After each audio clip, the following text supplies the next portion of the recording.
Good morning to everyone, and welcome to Behind the Myths, 150 years since the birth of Lenin conference. I'm sorry that we are a bit late of our schedule. This year marked the 150th anniversary of Vladimir Lenin's birth.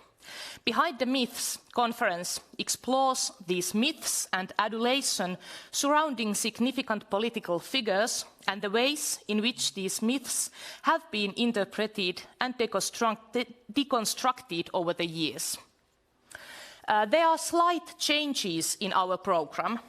Unfortunately, PhD Julia Kantor won't be able to give her lesson, but she wishes to say a few words after the welcome speech. We will end today's session with coffee around 2:15 p.m. So today will be one lesson shorter than announced. I hope it won't cause any trouble for any of you. After the last coffee break, our senior researcher, Mia Heinimaa, will be at the Lenin Museum starting around 3 o'clock, and she'll show you our exhibition and answers to questions you might have. The Lenin Museum is situated on the floor 2.5, and it is open both days from 11 to 5 p.m. It's free of charge to all conference participants. Because of the COVID-19 situation, most of our participants are following the program online. So good morning to you all, viewers behind the screens as well. There is a chat box option for you all, so don't hesitate to make questions and comments online also. So let's start. First, we have a welcome speech. The Finnish Labour Museum Werstas and the Lenin Museum merged in 2014. Museum Director Ulla Rohunen will talk about the feedback received by the fully renewed exhibition. So Ulla, please come and take the stage. Thank you.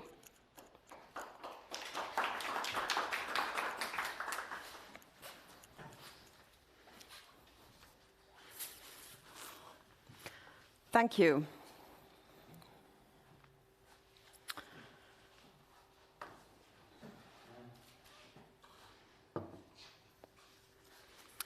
Good morning, everybody. My name is Ulla Rohunen. I'm the director of the Finnish Labour Museum Werstas and the Lenin Museum.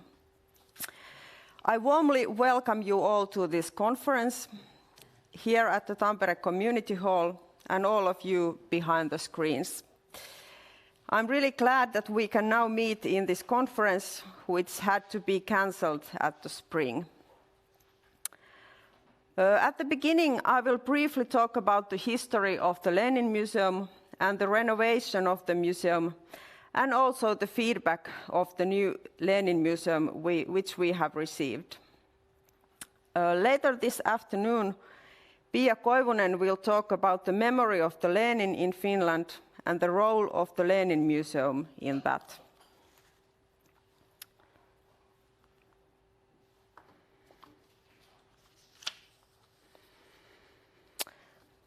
The story of the Lenin Museum begins in 1944.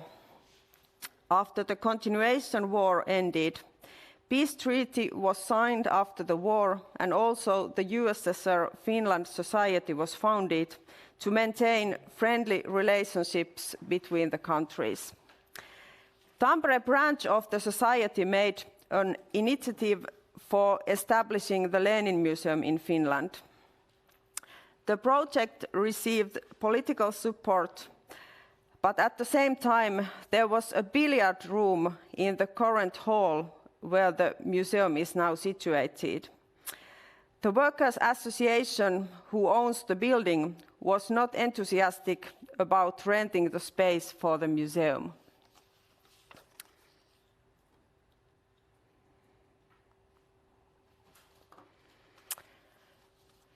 The opening of the museum took place on January 1946.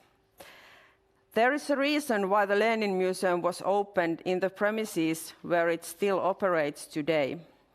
The museum exhibition hall is the same hall where Lenin and Stalin met at the first time.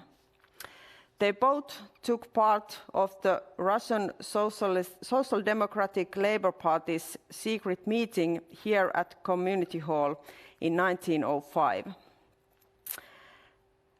The Lenin Museum of Tampere was the first one outside the Soviet Union. Unlike other Lenin museums, it was not operated by the Communist Party, but the SSSR Finland Society. And in this photograph, you can see what the exhibition and the museum looked like in 1955.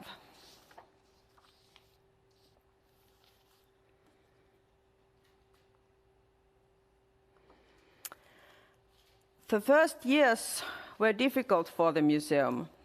The rental expenses were high, and the museum was mainly run by volunteers. The Soviet Union provided material for the exhibitions, but the financial aid was small scale.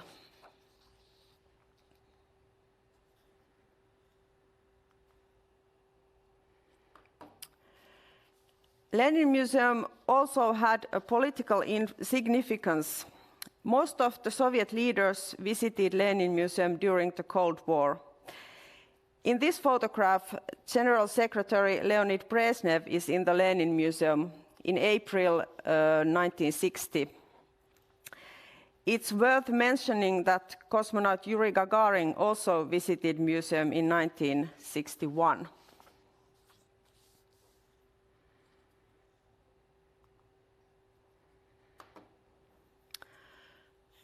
In the 70s, the museum received more than 20,000 visits annually. In 1975, there were more visitors from the Soviet Union than from Finland. In the 1980s, the museum went through financially very successful years, and that provided resources for the renovation and for the new exhibition. The museum became a must-see destination for Soviet tourists. Usually, a visit to the Lenin Museum was a mandatory part of the trip to Finland.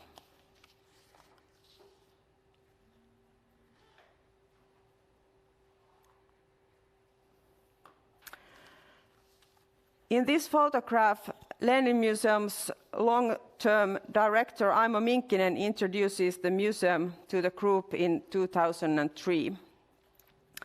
After the collapse of the Soviet Union, most of the Lenin museums were closed. When the Moscow City Museum was closed in 1993, the Lenin Museum in Tampere became the only Lenin museum in the world still operating under that name.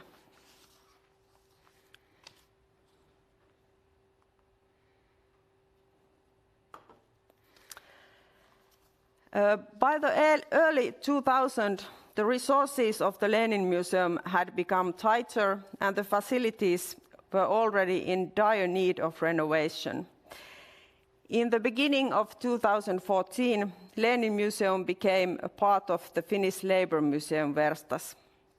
The museum exhibition was Soviet style and focused on Lenin as a person and Lenin's relation to Finland. When the museum merged, it was clear that it was necessary to completely renovate the Lenin Museum. The content of the exhibition did not match the values of the Werstas, and the facilities were worn. At the same time, the long-time museum director and the museum educator retired. It was time for Lenin Museum to move to a new phase.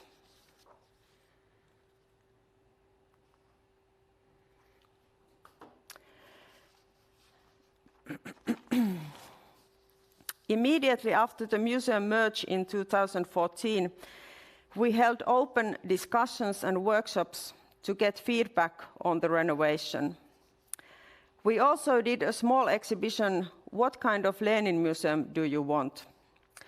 The exhibition gathered feedback on what kind of things visitors wanted to see in the museum in the future. The exhibition included, among other things, an extensive audience survey and various surveys that allowed visitors to comment on museum's future content. The most popular topics for the new Lenin Museum were Soviet humor, Soviet everyday life, KGB, and forced labor. The old exhibition on display at the same time said nothing about these themes. All the feedback collected was compiled in the report, which was used to designing a new exhibition.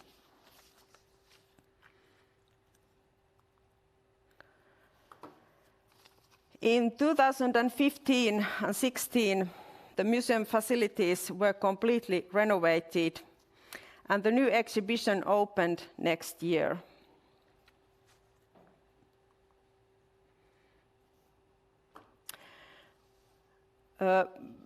Both the museum facilities and the exhibition had been completely renovated.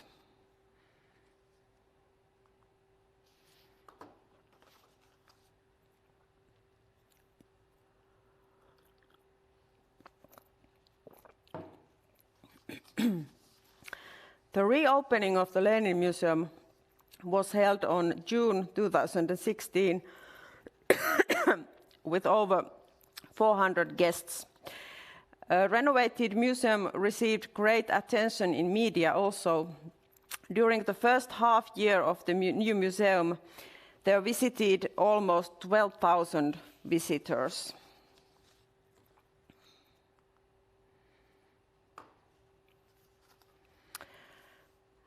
The perspective of the new Lenin Museum focuses on common history of Finland and Soviet Union. This story is told in a touching and critical perspective. The exhibition tells an interesting story from the revolutionary movement of the early 20th century to the Russian Revolution, Stalin's prison camps, and the collapse of Finland's trade to the Soviet Union.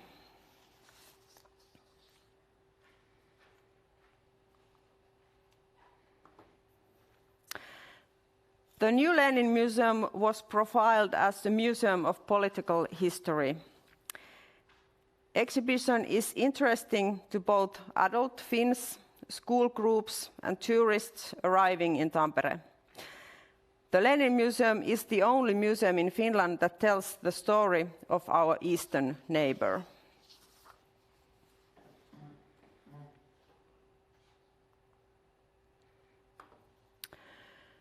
Today, the Lenin Museum is a unique museum site and one of the Tampere's attractions.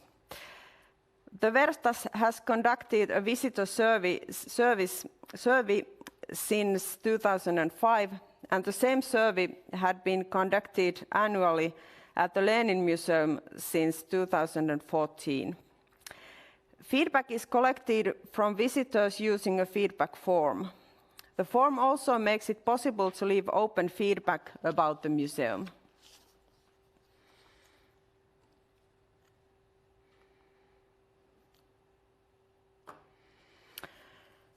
The Lenin Museum has always evoked strong emotions. When the museums merged, part of the public wanted to keep the old museum as it was, and some wanted the reform. When the Lenin Museum began to be renovated, we knew we couldn't please everyone.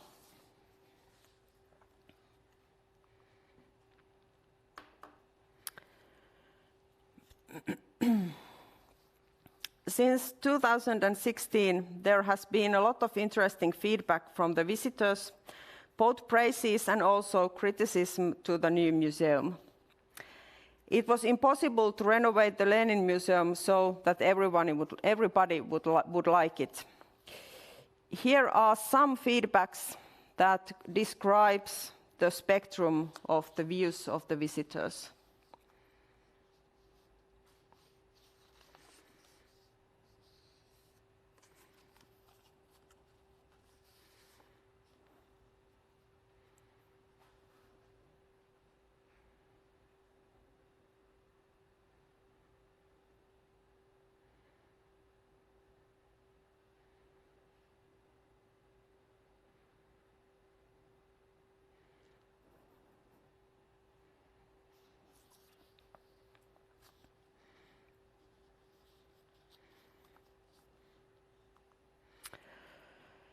Immediately after the reopening of the museum, we received over 800 responses to the survey.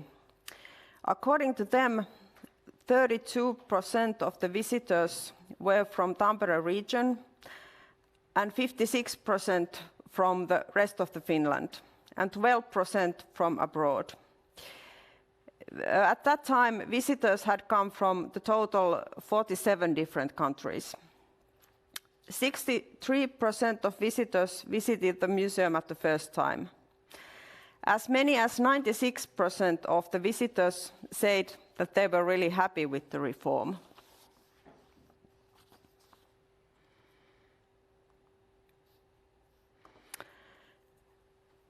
Customer satisfaction improved significantly compared to the old museum. When, for example, the customer survey took the stand on various statements, 96% of the visitors described the museum as interesting and 99% well-groomed.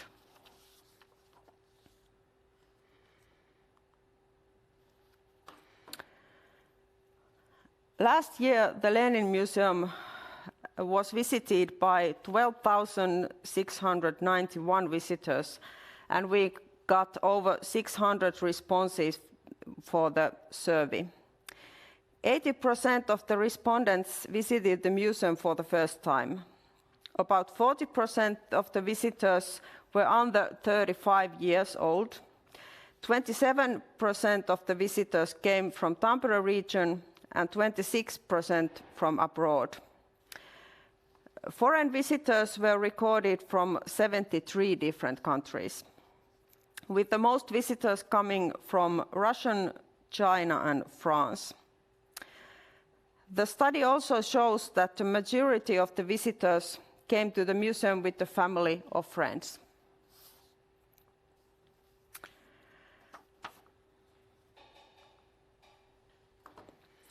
The exhibition at the Lenin Museum has been renewed annually with the thematic section. Currently on display in the museum is the Ilyich died, Lenin is alive theme section that examines the cult created around Lenin character. 85% of the visitors were satisfied with the renewal of the exhibition. Thank you.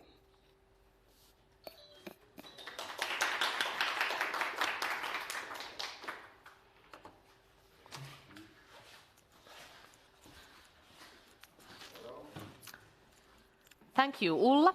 Are there any questions you'd like to ask online or here at the present?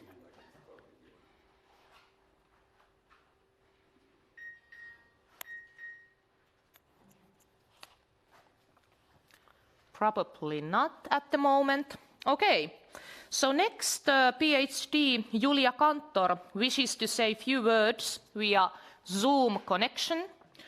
Mia Heinimaa, our senior researcher, will translate her comments, unfortunately only into Finnish. So if there are international viewers at the moment online, this section will be in Russia and in Finnish. So is our Zoom connection working? Yes, okay. I'm here. Hello, Julia Kantor, and welcome. Hello. Добрый день, уважаемые коллеги, добрый день, уважаемые организаторы. Hyvää päivää, arvoisat vieraat, hyvää päivää, tilaisuuden järjestäjät. Я здесь, к сожалению, для меня, и думаю, что для вас, не для того, чтобы сделать доклад, но для того, чтобы объяснить, почему этого не произойдет. Valitettavasti olen täällä nyt kertomassa teille syytä, minkä takia en ole pitämässä teille sitä luentoani. Дело в том, что я приняла решение отказаться от выступления, поскольку качество письменного перевода моего доклада на английский язык оказалось крайне непрофессиональным. Päädyin tästä valitettavasta kieltäytymisestä sen takia, että saatuani kirjallisen englanninkielisen käännöksen tekstistä, niin se ei millään tavalla miellyttänyt minua. Я передала текст своего доклада на русском языке за неделю до нашей сегодняшней встречи и была уверена, что этого времени достаточно, чтобы переводчик связался со мной, выяснил все подробности и проблемы. Однако до пятницы этого не произошло. Luovutin tämän tekstini jo viikkoa aikaisemmin kääntäjälle ja toivon, että hän on minun yhteydessä ja selvittää kaikki hänelle vaikeat tilanteet, asiat siitä tekstistä, mutta valitettavasti niin ei käynyt. И только в пятницу после моих настойчивых просьб и при помощи госпожи Мии Хейнима, когда удалось выйти на связь с переводчиком и получить текст, стало понятно, что этот перевод не только примитивизирует содержание моего доклада, но еще и искажает те документы, которые в нем цитируются. Valitettavasti tämä yhteys onnistui vasta viime perjantaina ja sain tämän hänen tekemänsä käännöksen ja valitettavasti se ei vastaa sitä minun alkuperäistä tekstiäni, se jopa supistaa sitä tekstini sanomaa. Чтобы проверить свои впечатления, я показала перевод профессиональному высококлассному переводчику здесь, в Петербурге, и рецензию на этот перевод переслала госпоже Мии Хейнима и директору музея. К сожалению, эта рецензия была еще более печальной, чем мои впечатления. Kun sain tämän käännöksen, annoin sen tarkastettavaksi täällä Pietarissa ja valitettavasti se vastaus siitä käännöksestä oli vielä surullisempi kuin se minun oma käsitykseni siitä oli. Я очень огорчена тем, что организаторы, работая над подготовкой нашей встречи, не проверили компетентность переводчика. И завершая свой вот такой вот спич, я хочу сказать, что это первый опыт в моем, так сказать, международном опыте, вот такой негативный, связанный с переводом, но единственное возможное решение было отказаться от доклада, чтобы не представить вашему вниманию какой-то примитивный, не соответствующий теме продукт. Olen hyvin surullinen siitä, että järjestävä osapuoli ei etukäteen tarkastanut kääntäjän kompetenttia, kykyä suoriutua tästä tehtävästäni. Ja tämä on ensimmäinen kerta tällä minun laajassa kansainvälisessä toiminnassani, että käännös ei ole tarpeeksi laadukas. Если бы я знала об этом заранее, конечно, бы подготовила сама доклад на английском языке. Но в оставшиеся вот эти дни, между пятницей и сегодняшним утром, такой возможности у меня не было. Со своей стороны я обещаю, что доклад я, безусловно, опубликую в каком-либо академическом научном журнале, чтобы он был доступен тем, кто интересует этим периодом нашей истории.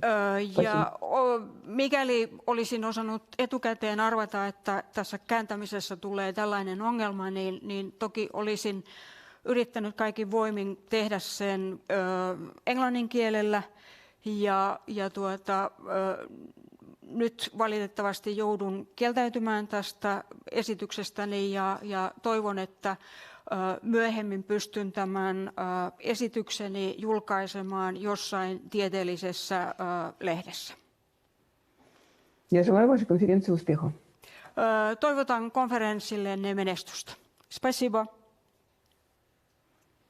Вам тоже. Пока, Войки.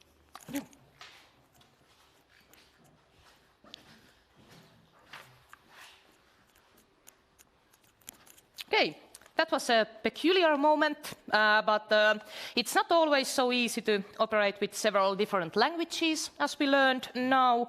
So this was an unfortunate business for all of us. But next, we will have PhD Silja Pitkänen.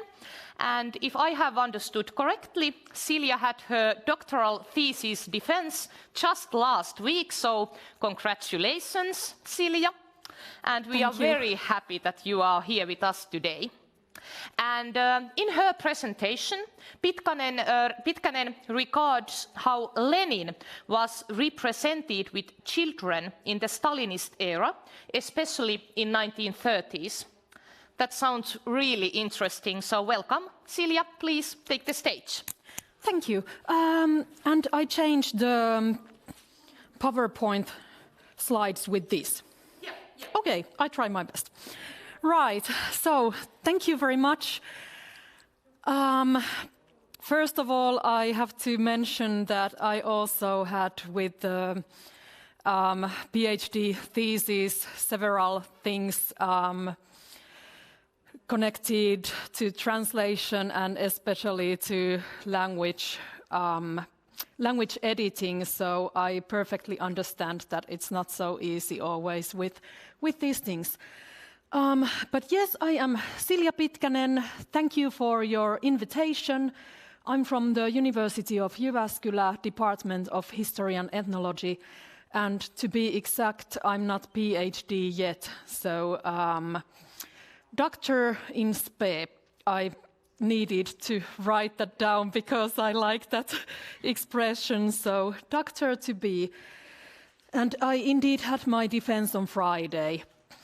And it was a wonderful day, it was a busy day, it was exciting day. And for the weekend we had family members visiting, so it was also a bit busy weekend. So the thing is that unfortunately I am not prepared as well as I would like to be, but please bear with me. And if I finish a bit earlier than is scheduled, I hope it's not a problem. If I understood correctly, we'll have a coffee break after the presentation, so we'll have then coffee a bit earlier probably than it was meant to be. But anyway, let's start. I forgot my phone, so just a second so I can follow the time, even if my presentation probably will be a bit shorter, but anyway, just to know how the time flows. So, first of all, I would like to introduce my project that the presentation is based on, just to let you know what I have been researched and to which kind of research data and perhaps research results I base this information on. So my PhD project was or is titled "The Future Belongs to Us, Children in Soviet and German Propaganda Photographs," published into pictorial magazines USSR in Construction and NS Frauenwarte 1930 to 1939, so visual child-related propaganda of the 1930s.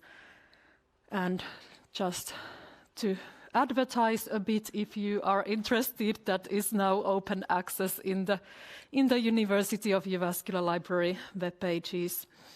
I've also written an article which, like some of the photographs of this presentation, is based on, that is titled "Kids, Guns and Gas Masks, Military Technology as Part of the Photographs Taken at the Schools of the Leningrad Province in the 1930s. So again, 1930s and Soviet child-related visual propaganda. One of my interests has been the usage of photographs in history research. So with a colleague from Turku University, we also edited these volumes in photographs, usage of photographs in historical and ethnological, even in social or political studies. So that's also open access if you happen to be interested. And now, after this advertising break, let's start with the first photograph. So I have been researching school-related photographs in these archives of photographs, films, and sound recordings in St. Petersburg. I have some examples from this collection of school photographs from the St. Petersburg archives. Unfortunately, there is not that much background information related to these photographs, so they are rather, of course there are like many kinds of collections, but these photographs are taken from the schools of Leningrad region on 1920s and 1930s, and there is like quite of a collection of these photographs in the archives, but not that much background information. So here we have school children, most likely a teacher, and the photograph is from the year 1932. And as you can see, Lenin is of course present in the background, so kind of a watching behind and maybe creating a special atmosphere for school days. And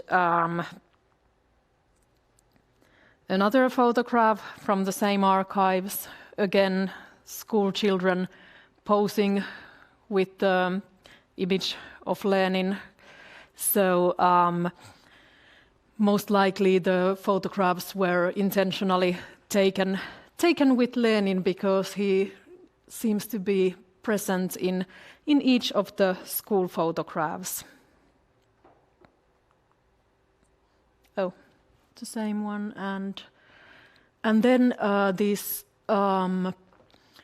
pictorial magazine I mentioned, USSR in Construction, had one volume devoted to the theme of Lenin Museum that was published in 1939. In April, it was a double volume devoted for Lenin Museum, and it was published on the Stalin era, of course, so the viewpoint to presenting Lenin Museum is rather Stalinistic, as we can see from the texts, which I have on a closer photograph. So, for example, it was written on the magazine devoted to Lenin Museum that the Central Lenin Museum in Moscow is a memorial to the genius and leader of the world proletariat.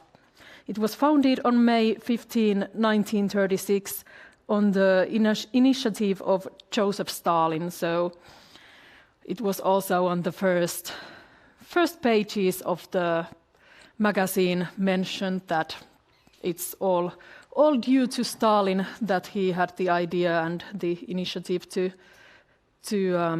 start the Lenin Museum. Stalin is also quoted on the first page of the magazine saying, "Remember, love and study Lenin, our teacher and leader. Fight and vanquish the enemies, internal and foreign, as Lenin taught us." And so on. Build new life, the new existence, the new culture, as Lenin taught us. So this pretty usual liturgy, one could say, about Lenin was also very much present on the volume, and also it was like addressed to Stalin, or Lenin was represented through Stalin. Children, of course, visited the Lenin Museum, and one interesting detail is that children are photographed with the statue of baby Lenin. As you all probably very well know, baby Lenin was present in pioneer badges and that kind of visual material. So, Lenin as a child was represented for children, which is somehow interesting and fascinating that children were sort of immersed to Leninism through Lenin as a child, as a subject that they can sort of relate to or Most likely that was the story behind. It was also written that the museum is a rich mine of information in the science of Marxism-Leninism and an invaluable aid to the study of the life and activities of Lenin, the founder, leader, and teacher of the Communist Party.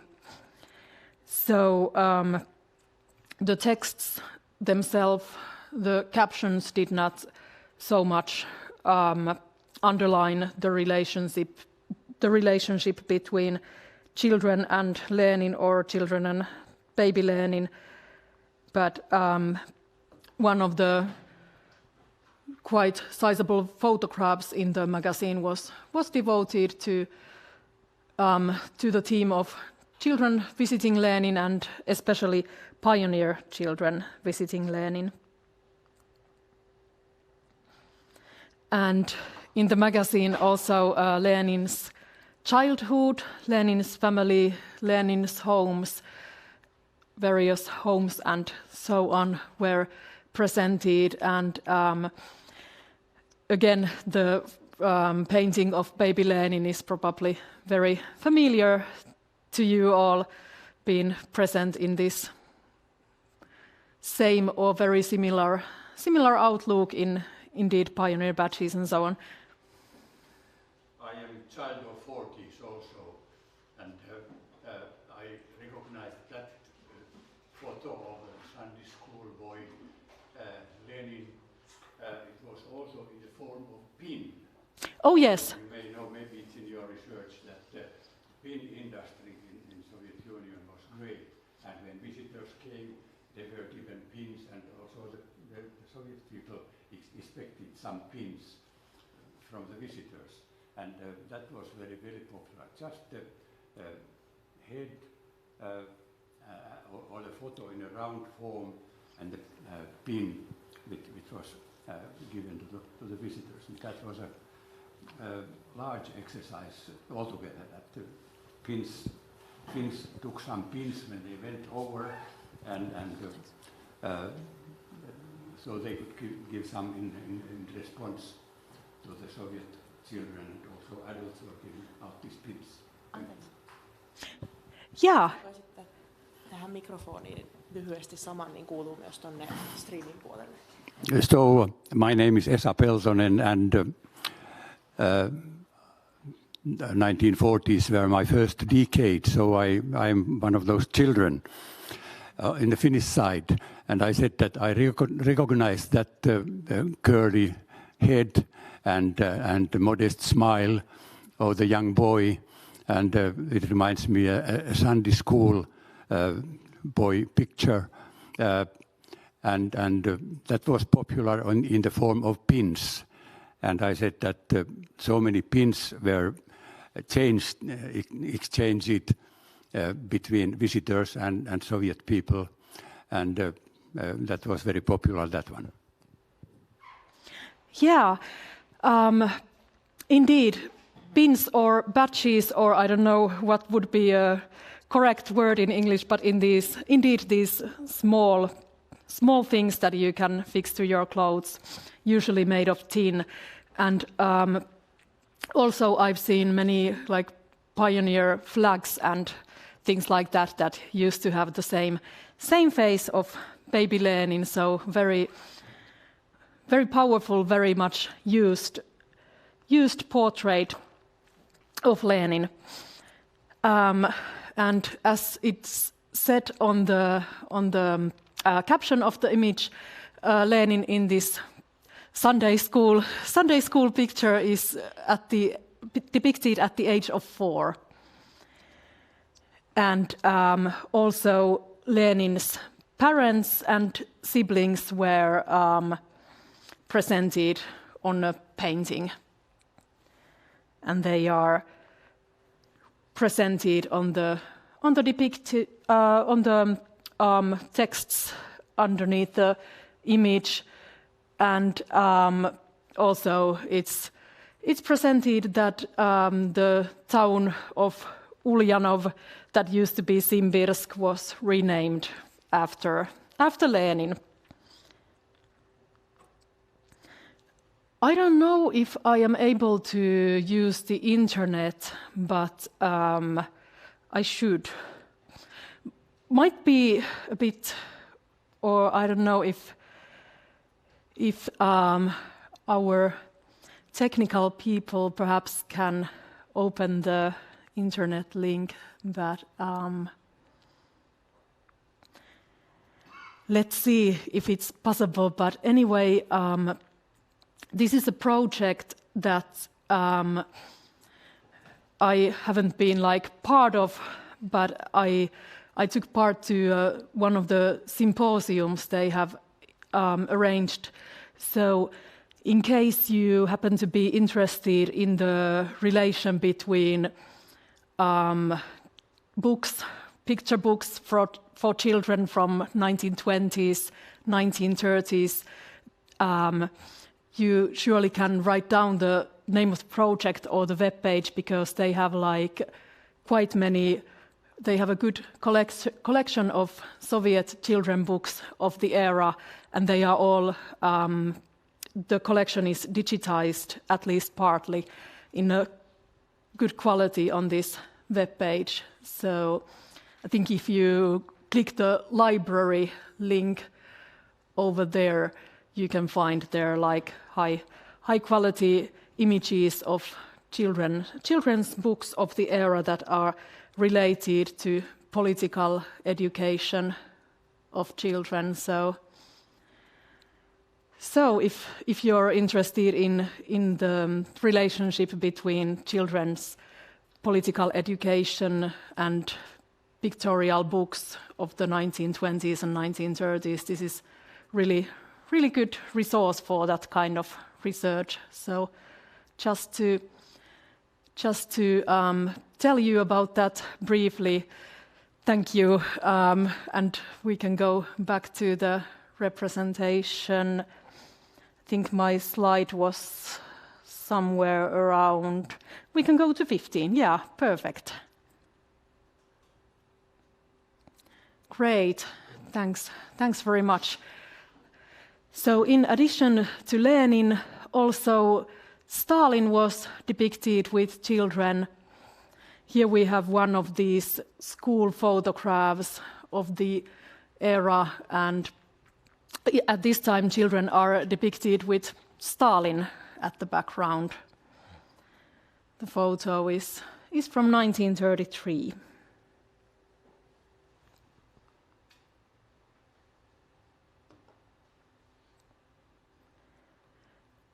And here we have a photo from 1934, and again, happy children and Stalin on a very central place on the photograph,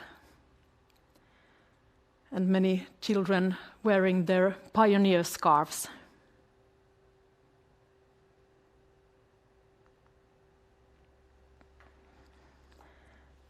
And then a school photo or photograph depicting the school building from inside has this very, very famous photograph that you probably also are very familiar with, Stalin with Gelia Markizova, who was a child of one of the local leaders of the Soviet Socialist republics at somewhere in Central Asia. I forgot where was the father, but anyway, from somewhere in Central Asia. And this became a very, very famous photograph, and it was used a lot. And actually, the parents of Gelia Markizova, the small girl, were liquidated later on, and the girl became an orphan, but it didn't interrupt the usage of this famous picture. So basically, Stalin arranged the liquidation of the parents of the girl, but still propaganda was powerfully made with the image, with no interruption and so on. So that's that's again like one interesting story about visual propaganda being like one reality or one world, and then there is the other kind of everyday reality, so to speak. And also the aspect of militarism in the Soviet school photos in the 1930s is an interesting thing. And here we have children, school children, teacher, and even if the photo is cropped in an interesting way, there is a familiar moustache. So Stalin again is present in a very central place, central position, and then one can see interesting details from this photograph, which also lacks quite a lot of background information. But one interesting detail is that the boy here is wearing the typical Russian wintertime boots made of wool, so it must be wintertime by the time the photo was taken. Felt boots. Exactly, felt boots, yes, thank you. And also you can see the map of Soviet Union there, or Kartta Mira, the map of the world, but you can see how the Soviet Union is very, very great in the map, and that was also like part of making propaganda, like presenting children as citizens of tomorrow, and photographing them with Stalin and with the huge size of the Soviet Union compared to other world, and that was a very, very familiar theme in loads and loads of visual representations of children of the Soviet Union. So I'm not very good with numbers, but it was always underlined how Soviet Union is, I hope I'm not mistaken, but like 1/6 of the world. That was often textually underlined, and visually it was like presented also in a very great size, and like sort of a national spirit was built through the representation of the map and children living in this great part of the world, which is also, of course, great in every other sense. Back to the USSR in construction, this certain magazine where these 2 pages is from the magazine that was devoted to the 15th anniversary of Kazakhstan, and there the schoolboy is interestingly writing to the board like a quote from Stalin that cadres are deciding everything, and the boy is depicted writing Stalin's name to the board. So I found this also like especially fascinating and interesting depiction, and also not related to children, but I also mentioned that it's also represented how Stalin made possible for all those Kazakh newspapers to be published and printed in this national language. And you probably also know that the Soviet national politics was like interesting process that had many phases and changed a lot during the years, and sometimes even in a quite short time. So this is related to the phase where it was underlined that Stalin is a good friend of all the Soviet nationalities in this case, good friend of Kazakhstan, but of course children of Kazakhstan know to thank Stalin and know that they might have like local teachers, local newspapers, but they know that Stalin is the main figure behind it all, that was like visually propagated and underlined. And in addition to Soviet nationalities, Stalin was also a good friend of all other nationalities. For example, here we can see a young boy originating most likely to Africa. So Stalin had also friends all over the world and was like the best friend of basically all the children of the world. So it was of course good to be a friend of Stalin, no matter where you are from.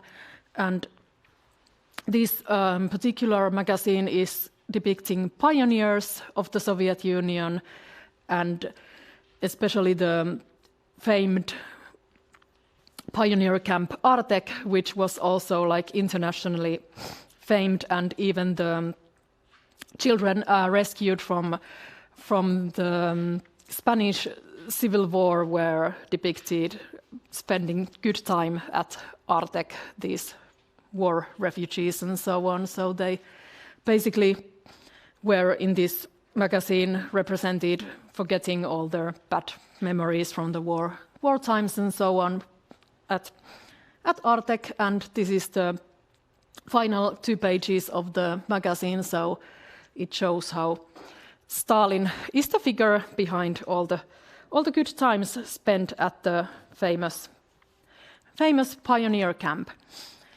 Also, Stalin, as Hitler also, were often depicted with children bringing them flowers and spending good time with Stalin, and Stalin was also a good friend of all the children, like also individually, not only as a huge group of children. Although the child seems to be a bit excited, perhaps even scared, but children tend to, of course, be excited in that kind of situations often. So that only basically underlines Stalin's power, that he's also he's a great uncle character, but also a bit scary character because he's so famed and great. Here we have a family dinner, and Stalin is also present on a family dinner placed on a table that resembles like pre-Soviet Orthodox small altars. So no more icons, but now the Stalin is placed as an icon. And then back to the volume of the USSR in Construction magazine that presents Lenin Museum. The volume was also ended in praising Stalin. So the last texts, last captions of the magazines were praising that under the banner of Lenin, we were victorious in the battles for the October Revolution. Under the banner of Lenin, we have won decisive victories in the fight for socialist construction under this banner. We shall be victorious in the proletarian revolution all over the world. Again, the international perspective is underlined. And then at the very end of the volume, Stalin was, quote, speaking at the Second Congress of Soviets of the USSR, saying, for example, that Lenin lives in the hearts of millions. It was also told that Lenin's mausoleum is visited by millions of people, and also the Lenin Museum was told to have a quite huge number of visitors yearly, even daily.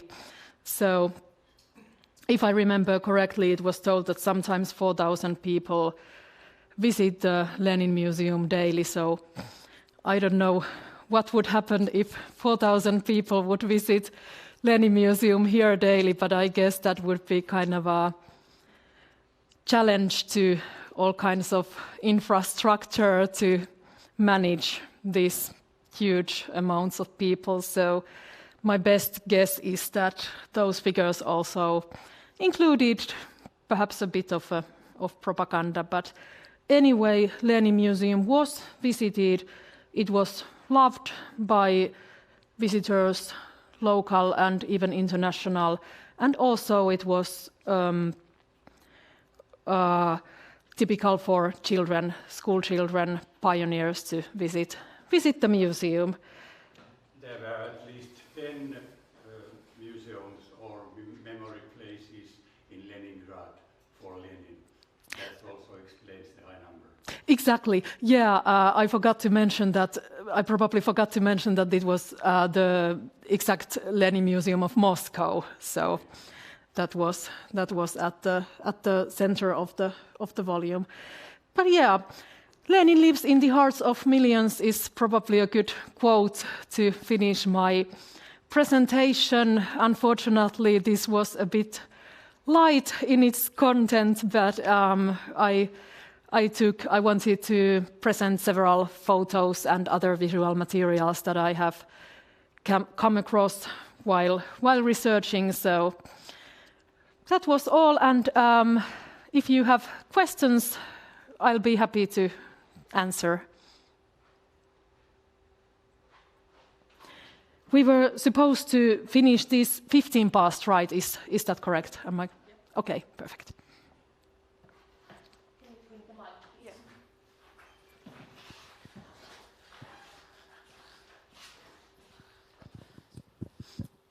Thank you very much. My name is Koivunen. I really enjoyed your presentation and these wonderful pictures. I was wondering, did you have any access to any kind of editorial materials while doing research? I would really like to know if you could say something about those materials, and if you could see how these visual presentations were formed, and what kind of discussions they had, and how much they manipulated these presentations. So thank you. Thank you for the question. It actually has been asked quite many times. Unfortunately, I don't have much information about the editorial processes. I mainly focused to the visual materials and to the impression of that they give and what was sought after and so on. There probably is some kind of archival materials related to the editorial processes of the USSR in construction, but if thinking about work economy for my PhD dissertation, I had these 2 magazines, so I had to crop out the editorial processes and concentrate mainly to the visual surface of the materials. So that would be hugely interesting, and I really hope that I have a possibility to study the editorial processes in the future sometimes. But I don't know.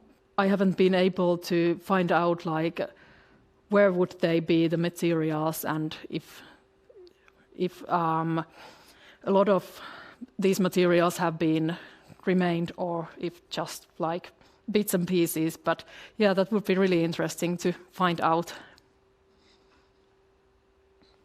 Maybe we can talk later. I have some ideas. Okay, perfect. Perfect. Are there any more questions? Or are there questions online? Okay. I remind you that if you have any questions or comments during the presentations or afterwards, please raise your hand so that Nora can bring you a microphone, because our viewers online won't hear you if you don't talk to the mic. So thank you for excellent questions and comments. And thank you, Silja, for your excellent presentation, and it was really visual and nice to follow. Our next speaker comes from St. Petersburg. Maria Marchenko is a PhD in History of Arts and Associate Professor at the Department of Art Education and Decorative Art of the Herzen State Pedagogical University of Russia. Her lesson deals with the first Soviet higher art and technical school, VKhUTEMAS, which is often compared with the German Bauhaus. And the presentation is held via Zoom video conference system. So is our Zoom connection ready? Hello, Maria Marchenko, and welcome to our conference. You can start, please. Good morning, dear colleagues. Nice to meet you. It's better to say nice to hear you. Even via internet, it's better than nothing. Okay, can I share my screen now?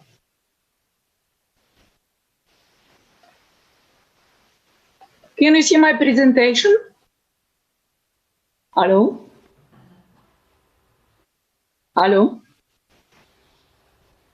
Yes, we can hear you and we can see you. We can see your presentation. Okay. Yes. Okay, wonderful.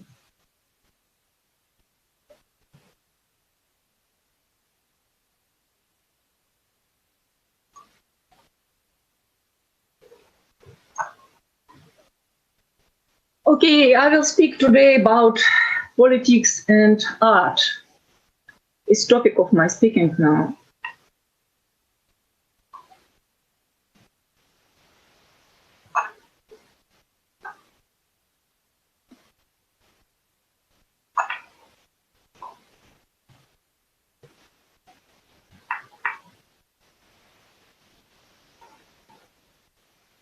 Oh, just a moment.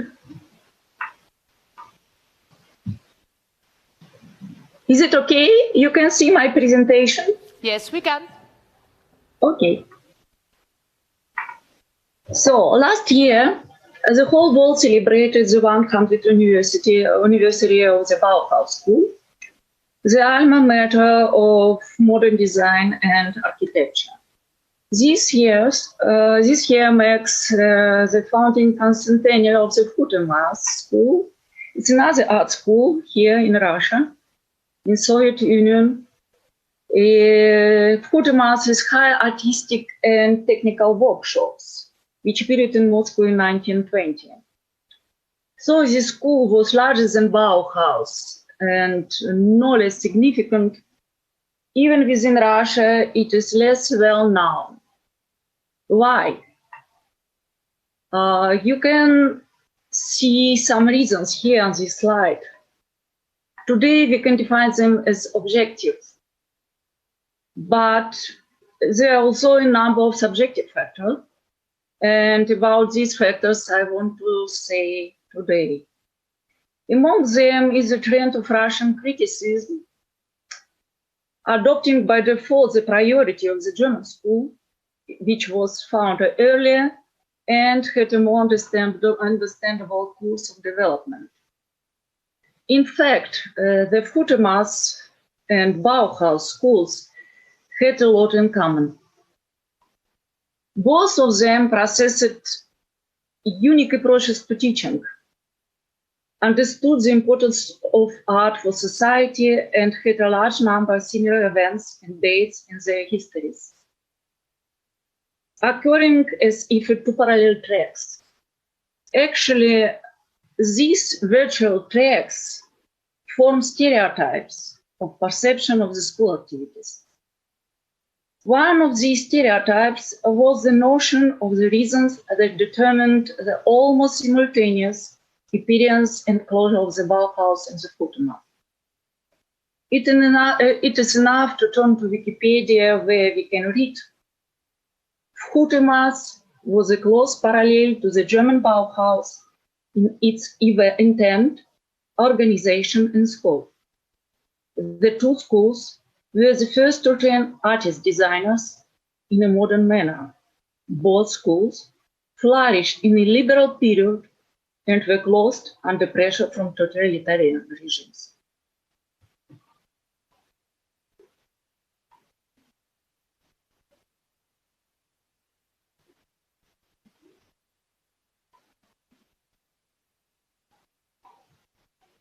And also in recent years, the politicization of the processes associated with the activities of the school has become less noticeable. The foundation and closure of the Bauhaus. I'm sorry, but it's here. Not this side. Yeah, it's another slide. I'm sorry. Also, in recent years, the politicization of the processes associated with activities of this school has become less noticeable. The foundation and closure of the Bauhaus is still usually associated with the establishment of the Weimar Republic and the coming to power on the German Nazi Party. The existence of the VKhUTEMAS associated with the October Revolution and with the change in the course of cultural policy in the era of Stalin. Indeed, the years of creation and closure of the Bauhaus fall on the periods of the country's leadership by various political leaders, Lenin and Stalin.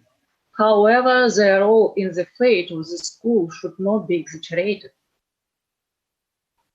To combat these perceptual stereotypes, I will try to outline some of the more controversial issues, which, it seems to me, provide a reasonable basis to reflection.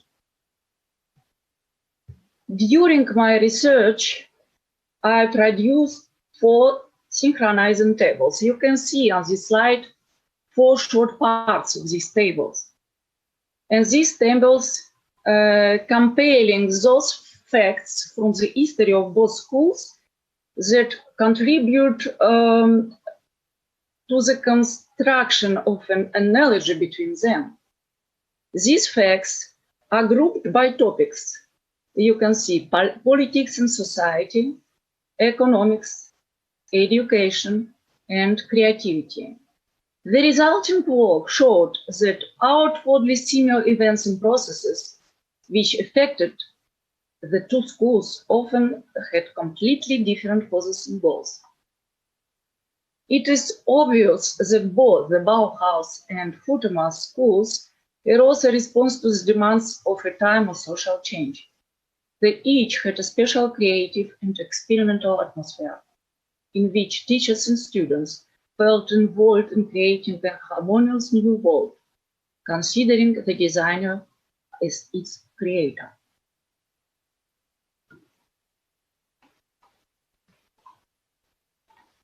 Founded immediately after the proclamation of Weimar Republic, the Bauhaus arose as a response to economic requirements.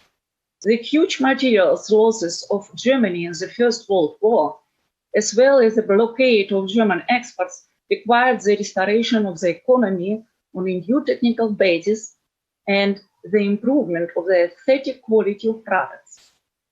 It is necessary to continue that work begun by the German Werkbund back in 1907, but interrupted by the war. At the time of the adoption of democratic Constitution of July 31st, 1919, Weimar was a prominent cultural center with serious art institutions. The High School of Fine Arts, 1910 to 1919, and the School of Applied Arts, 1908 to 1915. With the outbreak of war, the last one was closed after dismissal of its director, Henri van der Velde, from Belgium for political reasons. The new Weimar government invited Walter Gropius to lead the joint school in 1919 on the advice of van der Velde, who was far from politics and with whom Gropius shared only creative principles. Thus, the state Bauhaus was the result of an initiative from above, emanating from the regional government, whose goal was not to radically change the education system, but to improve the economic situation in the region. The way to achieve the goal was centralizing the special training of artists for industry, which Walter Gropius thought of under the slogan, "Art into everyday life. Although same slogan was put forward by the creator of the VKhUTEMAS, it had a greater social connotation. Like the Bauhaus, the main task of the school was training highly qualified artists for industry. However, in reality, the new Institute of Art supported multiple specialists with the main aim of preserving professional staff and improving the quality of art education, which found itself in a crisis after its first reform in 1919. It is important to understand that VKhUTEMAS was created by an initiative from Belarus at the request of students and teachers who were dissatisfied with the subjective teaching methods introduced as the basic ones via the first reform. By 1920, it was recognized that these methods couldn't compensate for the loss of the pre-reform academic teaching.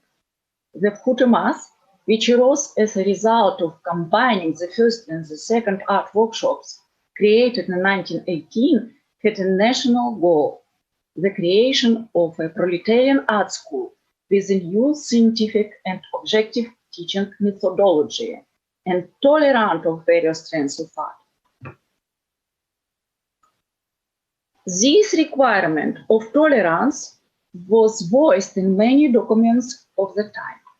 For example, you can see here one quote of the thesis about the basic of art policy.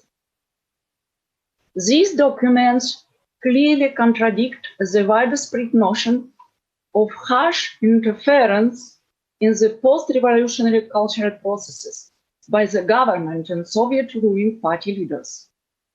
Lenin, when he signed the decree of Council of People's Commissars on the creation of the VKhUTEMAS in December 1920, supplemented it with only one point: the compulsory teaching of political literacy as the foundation of a communist worldview.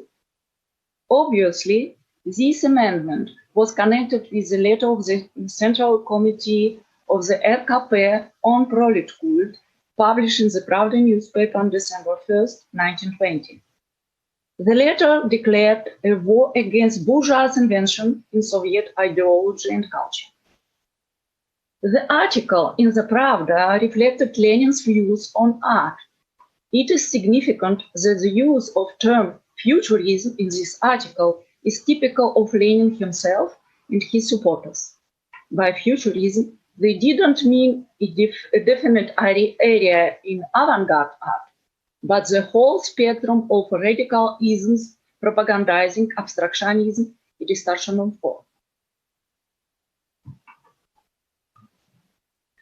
Being quite conservative in his views on art, Lenin didn't welcome futurism.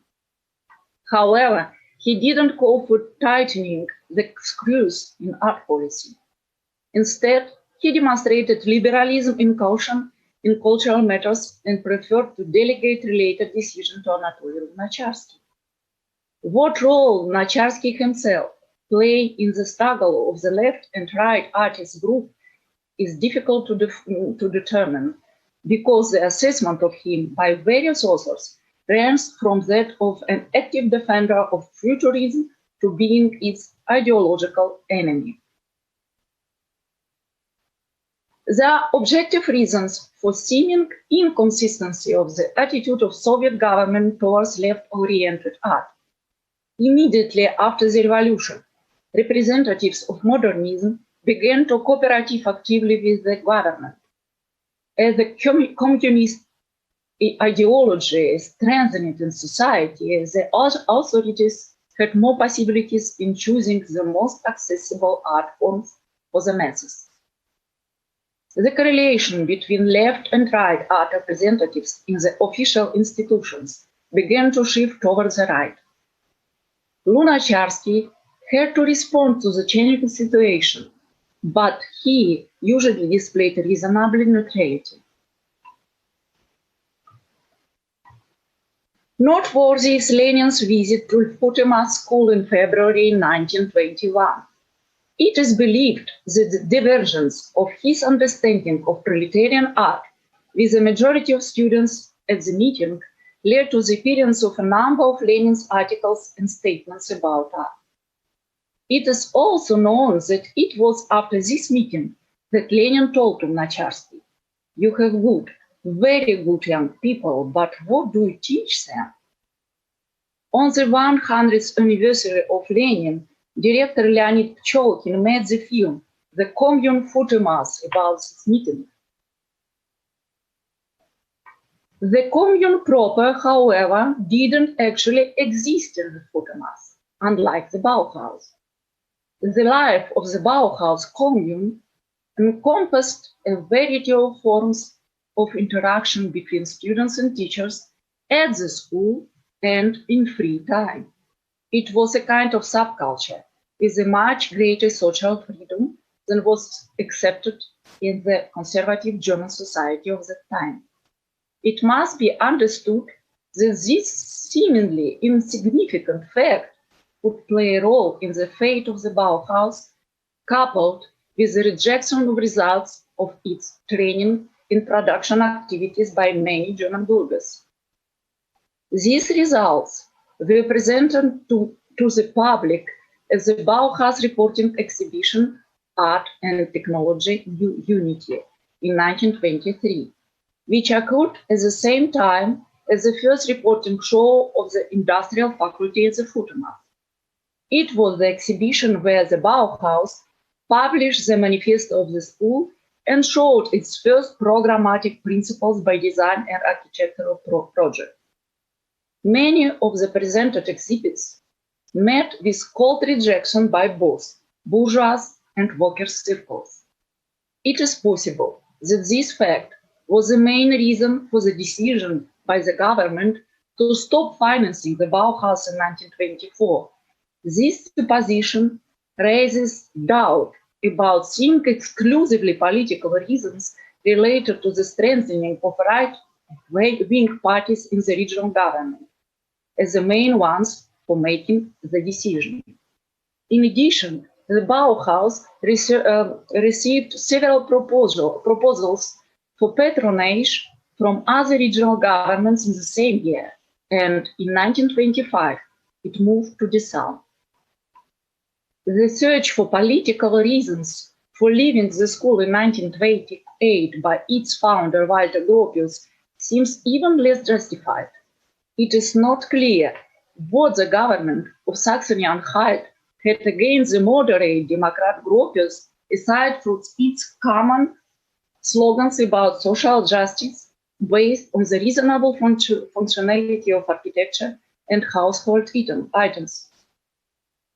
Stranger still is that, to his position, he recommended the Swiss communist Hans Mayer, whose candidacy the government accepted.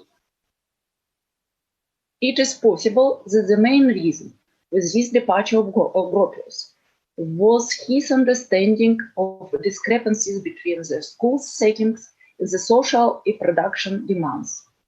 In the future, these discrepancies would surely lead to problems in external relations and to worsening of the economic situation of the school. And I think Gropius foresaw this.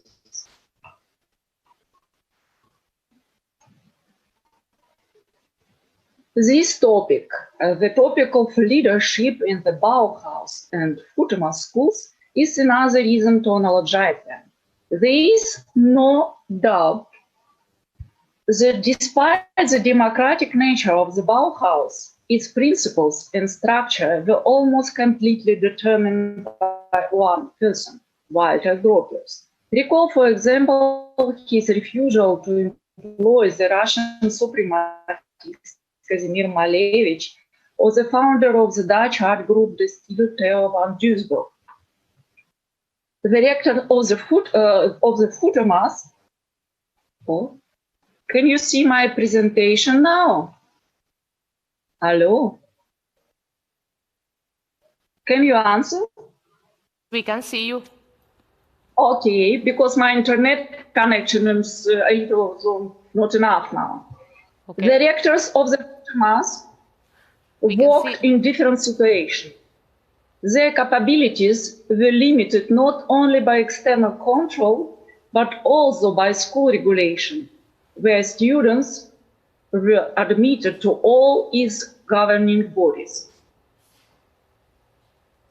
The extraordinary activity of students in determining the creative orientation of the FUTEMAS is its important characteristic.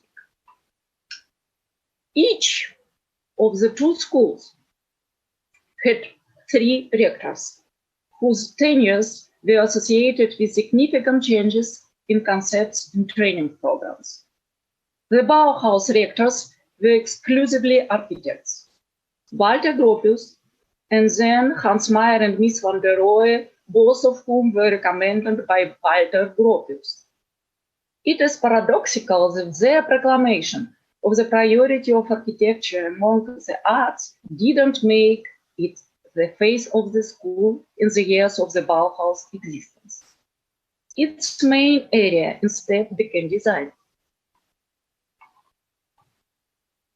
Unlike the Bauhaus, the main achievements of the FUTEMAS were architectural projects. Also, none of its rectors was an architect. Yefim Rabder, an avant-garde sculptor, Vladimir Favorsky, a graphic artist and art critic, Pavel Novitsky, a sociologist. All of them were appointed by the People's Commissar of Education after a stubborn struggle of artist group within the FUTEMAS. It was that confrontation which caused the change of leadership and leading concepts at the school. Despite the proclamation of the equal rights of all forms of art, the preferences of a particular director were clearly manifested during his leadership. By the time of the closure of the both schools in Germany and in the USSR, the creative potential of modernism and the visual arts was almost exhausted.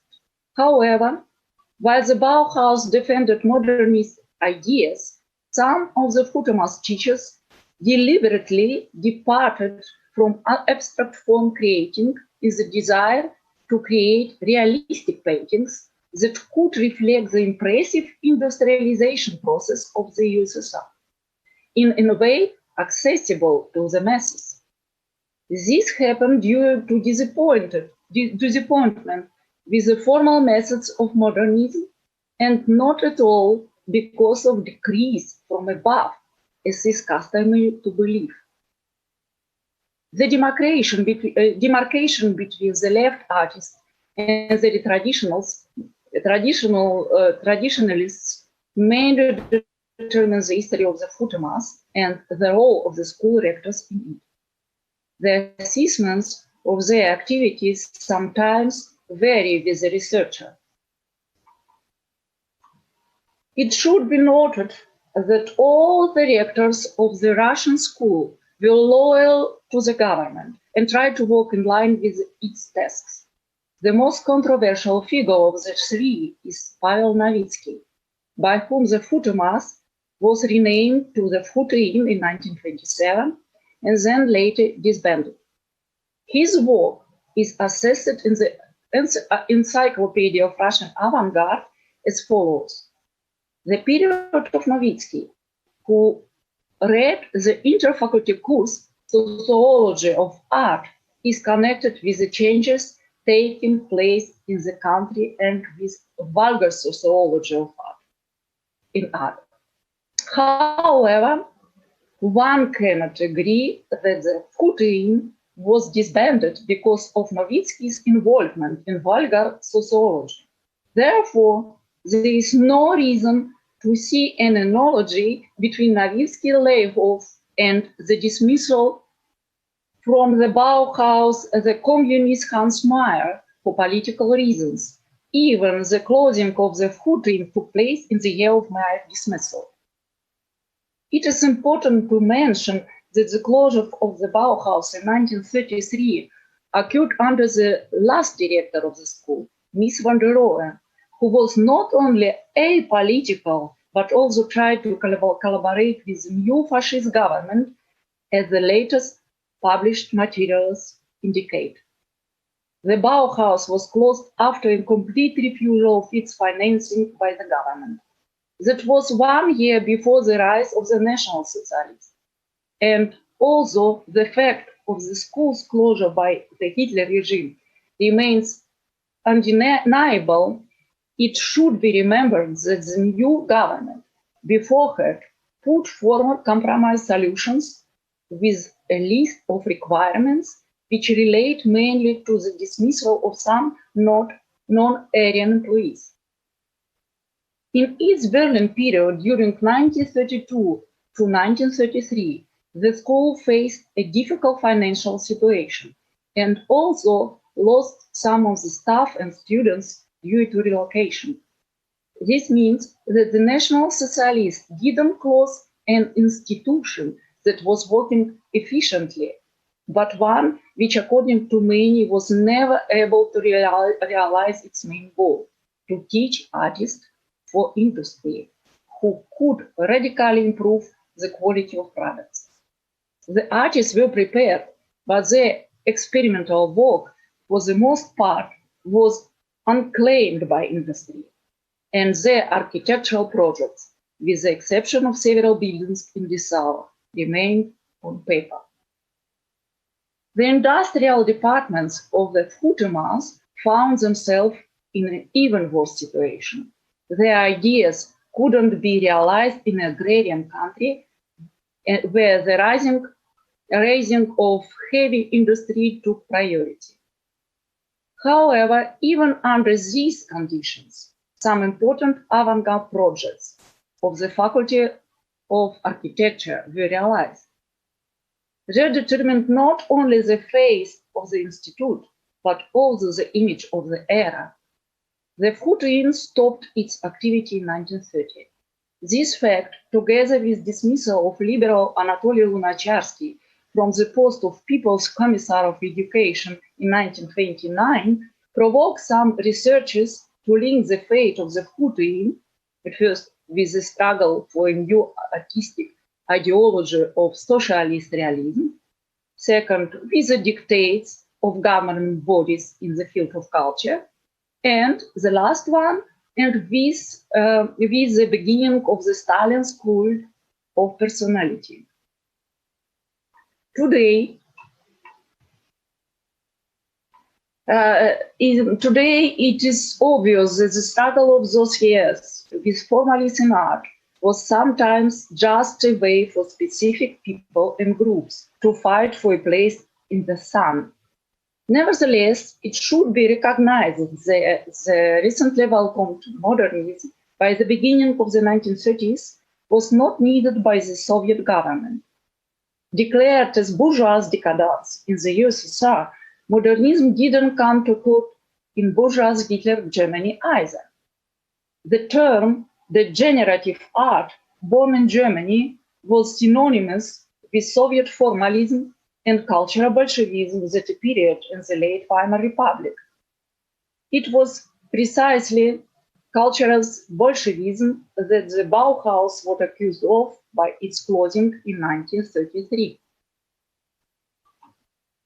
In many ways, the similar views of Stalin and Hitler on art and its task of consolidating society led nevertheless to different ways of combating dissent, from the economic and social infringement of alien artists in USSR to the violent destruction of art objects in Germany. Here again, it is worth mentioning stereotypes. The idea of physical violence for art over artists who disagree with Soviet cultural policy seems at present to be exaggerated and mythologized. It was this mythology that shaped such a phenomenon as the Soviet art underground and created around it the macho halo that we see today. It is significant that the decision to dissolve the VKhUTEMAS was made 2 years before the resolution of the Central committee of the Bolshevik Party on the restructuring of literary and artistic organization, signed by Stalin in 1932, and 6 years before the official persecution of formalism art. It should be stressed that the VKhUTEMAS, unlike the Bauhaus, was not abandoned, but just disbanded as an organization, while its faculties became part of newly created or existing universities in different branches. Materials from recent years prove that the end of the VKhUTEMAS story was determined by the situation inside the school, rather than by external orders. It didn't come from above, but was caused by the mass walkout of students from the industrial faculties, beginning to recognize the lack of demand for the designers in the near future of the USSR. While the Bauhaus remained true to the goal of art in industry, designers as a VKhUTEMAS began to be seen as low in rank. It should be noted that despite their different attitudes to design, not one of the rectors of the Russian school opposed the main goal declared during its creation, teaching of artists for industry. It is noteworthy that the last commission which inspected the activities of the VKhUTEMAS was initiated by its teachers who were unhappy with the current situation in the institute and called to state bodies for help. According to the results of these commissions, the activity of the institute was recognized as ineffective. In the same year, the VKhUTEMAS was disbanded. But the main reason for the closure of the VKhUTEMAS was a reform of higher education in connection with the acute shortage of specialists in the USSR in the late 1920s because of its active industrialization. This required linking the graduate profile to the needs of the specific industrial areas. The result was the transfer of educational institutes from the People's Commissariat for Education to various industrial People's Commissariats and the dissolutions of multi-professional educational institutes. Unfortunately, unlike other faculties, the design faculties of the VKhUTEMAS fell into non-artistic university, which graduated not designers but engineers. After this, the achievements of VKhUTEMAS in industrial design were forgotten for a long time. These achievements began to be rediscovered only in the 1960s. Due to limited access to preserved documents, the assessment in those years was sometimes too subjective, which laid the foundation for the mythology of the VKhUTEMAS school on which the modern generation of Russian designers grows up.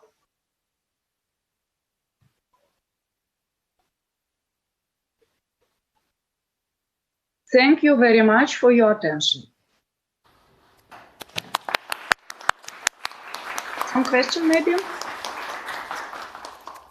Thank you very much, Maria Marchenko, for your expert presentation.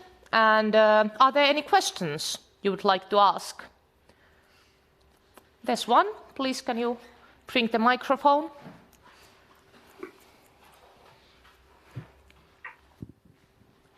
Thank you.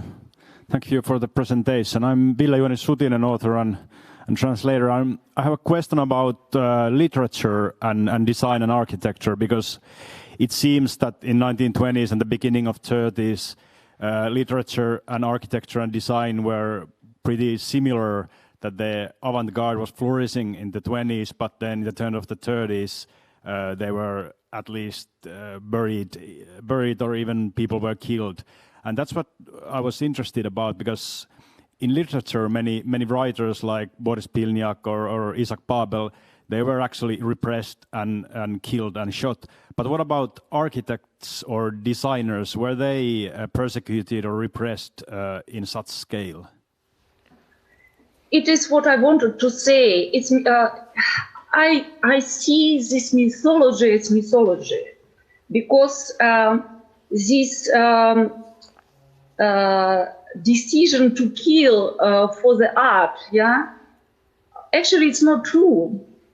Even in this time, there maybe were killed for government or for governing bodies, for party, but not for art, but for other reasons. Yeah, I don't know architects who were killed for art or for architecture. Yeah? I know architects who was sent to Siberia, maybe, but not for art. Yeah? I think it's as mythology about this time. It's myth. I answer? Yeah, thanks, спасибо. Thank you. Are there any more questions? Were there any online? And you who are viewing us online, please use the chat box option if you have any kind of comments or questions. We will read them aloud here so our speakers can answer to your questions. But next we will actually have a lunch break.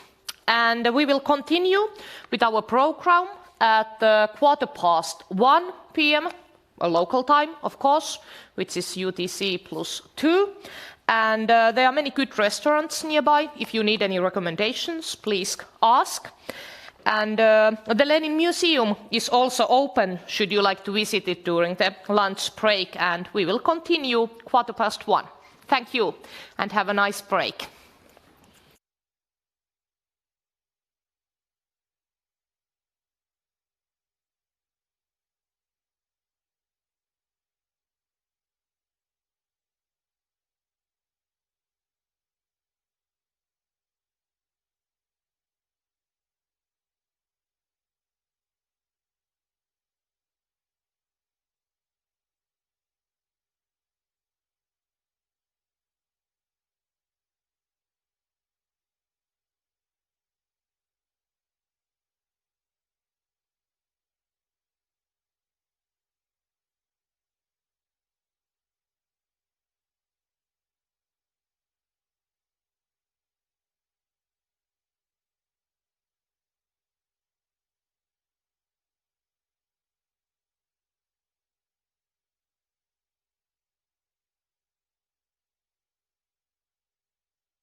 So welcome back to the Behind of the Myths conference.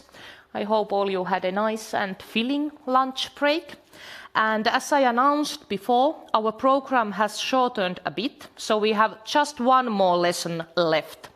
And our next speaker is PhD Pia Koivunen.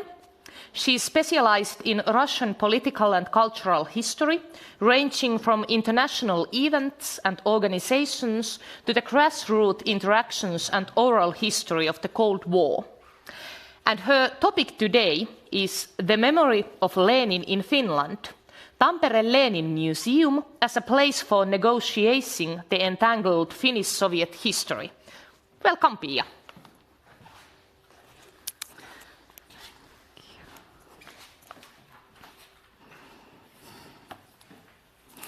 Thank you, Anne.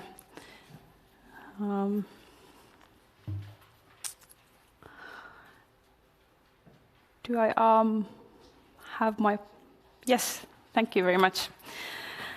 So, hello everyone here at the Workers' House and those of you who are watching the online streaming. My name is Pia Koivunen. I'm a senior lecturer in European and World History at the University of Turku. I'm specialized in Russian and Soviet political and cultural history, especially on cultural diplomacy, cultural exchange, mega events like the Olympic Games and World Fairs, or oral history and state visits. I wrote my doctoral dissertation on the World Festival of Youth and Students, and especially as a cultural diplomacy tool of the Soviet Union in the early Cold War. Currently, I'm finishing a research project on Soviet and Russian involvement in mega event hosting. And this autumn, I was lucky I got the Academy of Finland 4-year project that I'm now leading. It's called Mission Finland, called for cultural diplomacy at the crossroads of East and West. And we are studying how different foreign countries, mainly the US, the UK and the USSR, tried to influence Finns and the Finnish society to support their societal system. And within this new project, my share is to do research on Finnish-Soviet cultural relations through the case study of the Tampere Lenin Museum, which is also the topic today. The broad theme of this conference is to look at Lenin and especially go beyond the myths made of him. And my way to look at Lenin is to examine how the Lenin Museum in Tampere has functioned as a place for negotiating interpretations of the past between Finland and the Soviet Union. And in line with the theme of the conference, I'll try to go beyond the myths of the Lenin Museum. My work is based on archival documents from the Moscow Party archives, the Lenin Museum archives, and the archives of the Finland-Soviet Union Society. In her classic work, Lenin Lives, The Lenin Cult in Soviet Russia, historian Nina Tumarkina points out that all the monuments, posters, street names, squares and parks dedicated to Lenin compose sort of material culture of the Soviet Empire abroad. Tampere Lenin Museum, as well as the statues in Turku and Kotka, the Lenin Park in Helsinki, and also other monuments received from the Soviet Union as gifts, were part of this Soviet material culture abroad, and still are such, even though these products of culture have been given new meanings, especially after 1991. Quite recently, numerous anti-racist protesters related to the Black Lives Matter movement took down statues of colonialist leaders in the US and in Europe. In Finland, this wave of iconoclasm turned the looks to our own difficult heritage, or some people call it difficult heritage, namely the Lenin statues and the Lenin Museum. Some people asked it about the time, is it already about the time to take down these our own dark memorials?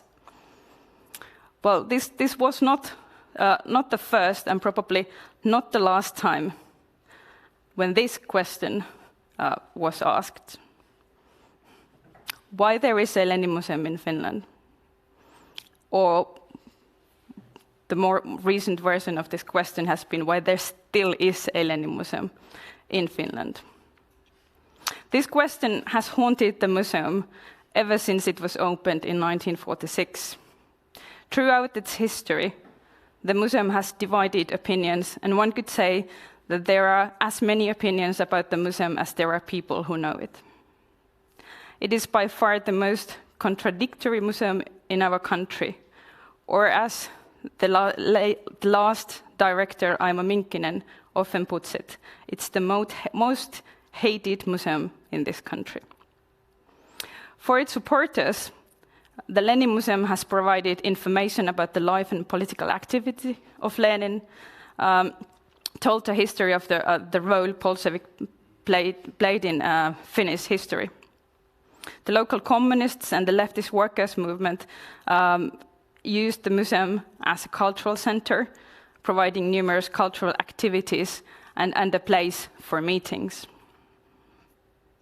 Since the 1960s, it has been a popular tourist site that had interested foreigners and Finns alike.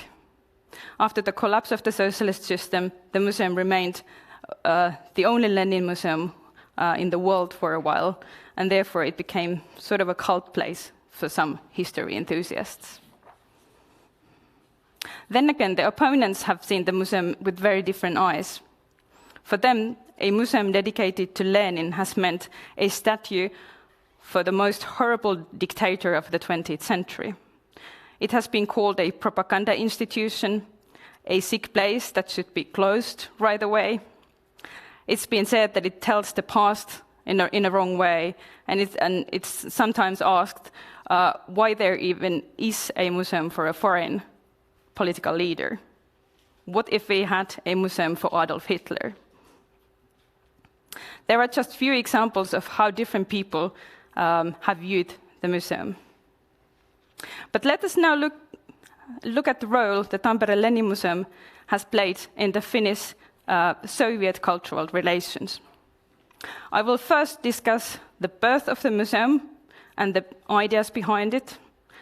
Second, I will demonstrate how the de-Stalinization caused a little conflict between Tampere and Moscow. And last, I will show President Kekkonen's use of Lenin as the guarantor of Finland's independence and how it made the Lenin Museum more accepted in Finland.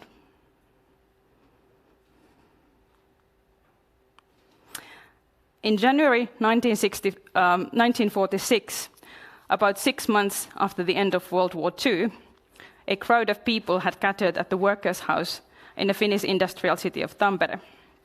What was taking place in Tampere was an unusual historical event never seen before outside the Soviet Union.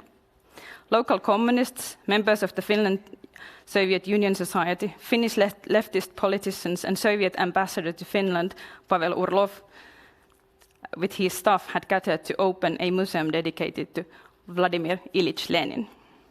According to Ambassador Orlov, who spoke at the opening ceremony, I quote, "The Memorial Lenin Museum is, without a doubt, the biggest historical statue and cultural institution in Finland, and it will at the same time serve as a symbol of the development of eternal friendship and brotherhood between our peoples." Many might have thought that the Lenin Museum was exported from Moscow, but historical evidence suggests that the founding of a Lenin Museum in Tampere was a local idea, an initiative. According to the documents of the Finland USSR Society, the records of the Tampere Local Association in particular, the first attempt to put a Lenin memorial room in Tampere took place already in 1940, after the end of Winter War. The political atmosphere did not, however, support the project at the time. in a few years' time, the political climate took a new turn and made the museum project possible, yet not desirable for the most. After the lost war, Finland lived under direct Soviet political and diplomatic control until 1947, when the final peace treaty was signed. Communist organizations, illegal before the war, could now operate freely. Moreover, communists managed to climb to the first post-war government and got support from the Soviet Control Commission stationed in the center of Helsinki. Finnish conservative politicians had practically no chance to oppose the Lenin Museum, an institution they would have never allowed only a few months earlier. The Lenin Museum was born out of local initiative and the local Lenin narrative. However, it wouldn't have existed without Moscow's help. The key actors were the Soviet ambassador, Pavel Orlov, and the representative of VOX, the All-Union Society for Cultural Relations with Foreign Countries, Sergei Istomin, who supported the project and arranged sources from Moscow, and also pressed the Finnish Ministry of Culture and Education to allocate a yearly allowance to the museum. Moscow's support was certainly the decisive factor for the foundation of the Lenin Museum, and the local communists could rely on this help also in the upcoming years. A new Lenin Museum pleased Moscow.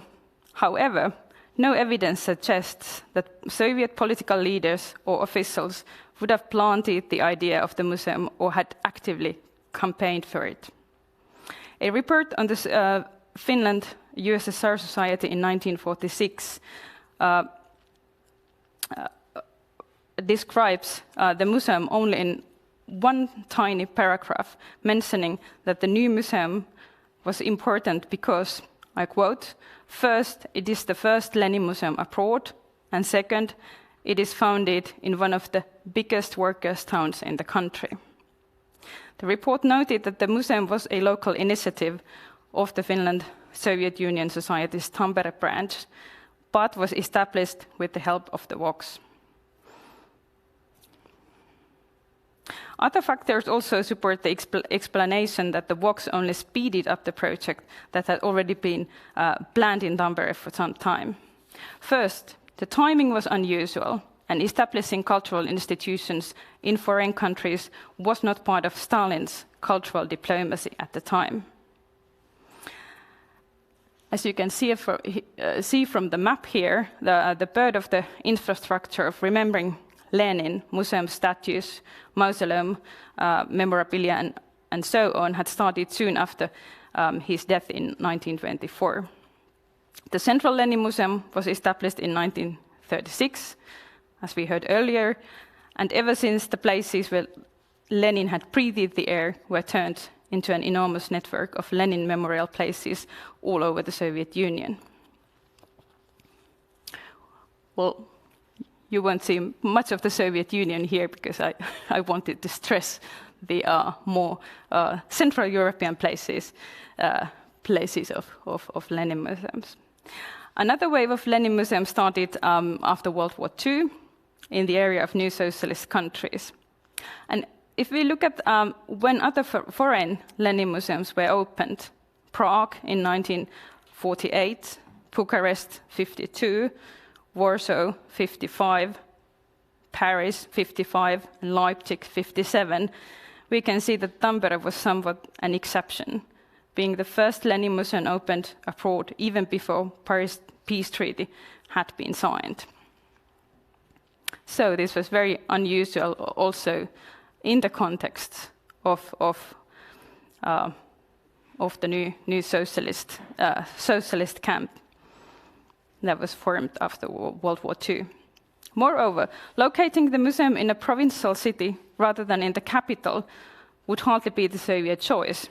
In fact, there were talks on founding a Lenin Museum in Helsinki too, yet for some unknown reason, only a memorial room was opened in a former apartment of Kustaa Rovio, a Finnish socialist who helped hide Lenin before the October Revolution. But it took place only much later in 1976.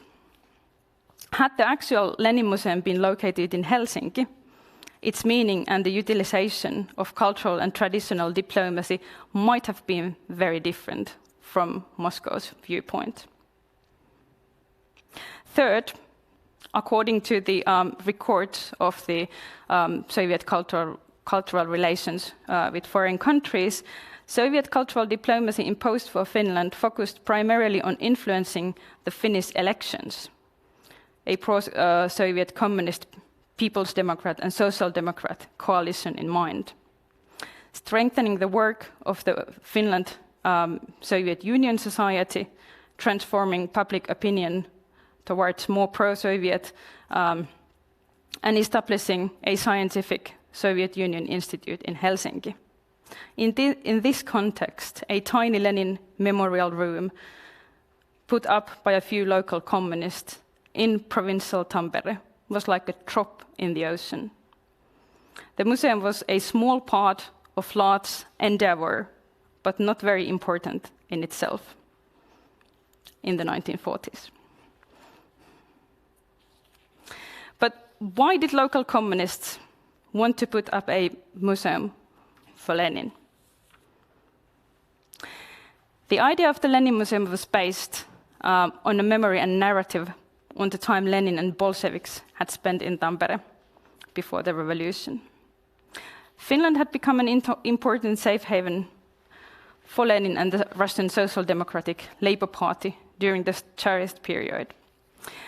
Finland was a Grand Duchy and an autonomous part of Russian Empire, and therefore it was a safer place for revolutionaries to meet than St. Petersburg or Moscow. The Russian Social Democratic Labour Party held several meetings, and Lenin, along with his fellow revolutionaries, hid in different parts of southern Finland before the October Revolution in 1917. In Tampere, Lenin and his comrades met twice, first in 1905 and then in 1906. What happened in these two meetings and how these events have been reminisced later is the core reason for the initiative and the founding of the museum. The first meeting in 1905 is known for the fact that, already mentioned here before, that Lenin and Stalin met each other for the first time. At the time of the meeting, both of them were completely unknown in Finland, and this meeting became meaningful, of course, only many years later, when the Bolsheviks had seized the power and Stalin had become Lenin's successor. Stalin mentions this meeting in his writings, commenting primarily that Lenin turned out to be a disappointment for him. Before the party conference in Tampere, Stalin had considered Lenin as the mountain eagle of the party. But at the meeting, he became to see him, I quote, in no way distinguishable from other mortals. So it was a big disappointment. For the Tampere communists, Stalin's experience was not very important in the end, if they even read his writings about the meeting. All that was important for them decades later was that these two giants had had their first face-to-face encounter in their hometown, in that very room down there, and which has thus become a part of world history. Besides the meeting of Lenin and Stalin, the local communists had also another memory of Lenin that they cherished.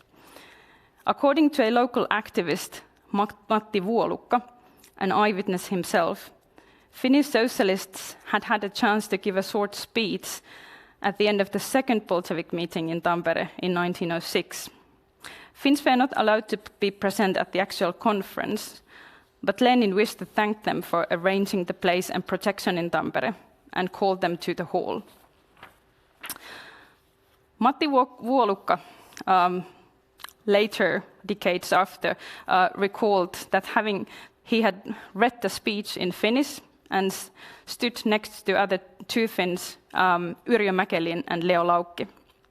The key message of their speech was to ask Lenin and his comrades to give Finland independence should they seize the power in Russia. According to Vuolukka, Lenin had answered that once the revolution succeeds in Russia, he would certainly give Finland its independence. So, while the first part of this local narrative, the meeting of Lenin and Stalin, is widely accepted historical fact, the second part has remained rather a myth based on oral history. There is only Matti Vuolukas' testimony left. Anyhow, it is true that Finland became independent due to Lenin's decision-making, but we cannot be sure if Lenin ever said so, as Vuoluka says, or if he said so, did he meant his words literally in 1906? He might have just been polite to answer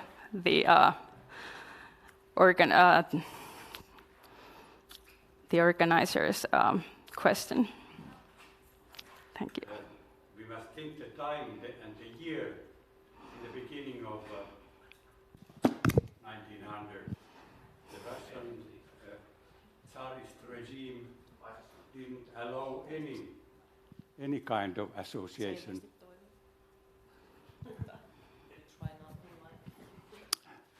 Let's start again. In 1905, the Tsarist regime didn't allow any political action, not any kind of party, not Finnish or Russian Social Democratic Party, to operate on its territory. That's why we must also keep in mind that all the people who came to Tampere and also Lenin and Stalin were refugees in their own country, so to say. And that's why we understand that the other fact was that Lenin had no kind of position to promise anything for Finns who wanted to be free. Of course, the Russians wanted to be also go ahead without the Tsarist rule. Later on, they were like kind of brothers and brothers in this fight. That's why it's very much of a fairy tale that Lenin has promised anything to Finns, or maybe the Tampere people have believed it anyway. Well, yes. The thing is that there is only Matti Vuolukas' testimony, like that he gave probably at the opening ceremony of the Lenin Museum. I can imagine that a conversation like this might have taken place, that Finns asked that, okay, you have had a nice conference, and please could you give us independence when you when you make a successful revolution soon? And then Lenin replies that, okay, yes, of course we will. And it's like, it's just small talk. But then Matti Vuoluka, after the revolution succeeds, and Finland has got this independence, his memory kind of adopts to the current situation, and he says that, okay, yes, he actually promised us the independence then, and takes it very literally and seriously, and which probably was just small talk. If it ever took place, we cannot be sure, because there is only Matti Vuolukas. Anyhow, it's why I wanted to raise this up was that this is important, because it has been sort of the base for founding the conference, and it's been important for the local communists here, and they have also cherished this memory. But like the research has shown that Lenin's support to Finland's independence was mostly an act of pragmatism than benevolence. He believed that the world revolution would eventually return Finland back to the Mother Russia. Well, whatever the reasons were, and whether Lenin ever said anything about Finland's independence in 1906, these two moments became the rationale and the foundation of the narrative of the Lenin Museum in Tampere. The Tampere communists wanted to cherish the memory of the secret party meetings and the role of Tampere workers in arranging these meetings, and thereby helping the revolution. Dedicating a small memorial room for their political idol was a way to connect Tampere to the global narrative of Russian Revolution and tell the story of entangled history of Finland and Soviet Union. The museum was also a way to encourage local communists to get something back after 2 very bad decades, 20s and 30s. Finland, as we all know, Finland went through a brutal civil war where the whites and reds fought against each other, and one of the key battles took place here in Tampere. Many people were executed, put to prison camps, and many also lost their civil rights. Moreover, the communist organizations became illegal. As a consequence, the most radical part of the Finnish left escaped to the Soviet Union and founded the Communist Party there. The civil war was, of course, a very traumatic experience for the Finnish society, and especially for the left. But it all changed after World War II, when Finland lost the war, and suddenly the communists, also the extreme communists, could operate freely, form organizations, and suggest and actually carry out dreams like founding a Lenin Museum.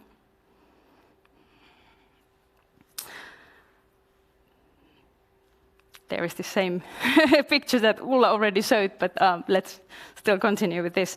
The Tampere Museum started practically from zero. The local communists had the idea of establishing a museum, or rather a room of remembrance, and they wanted to place it in the room where the Russian revolutionaries had held their meetings, and most importantly, Lenin and Stalin had met for the first time.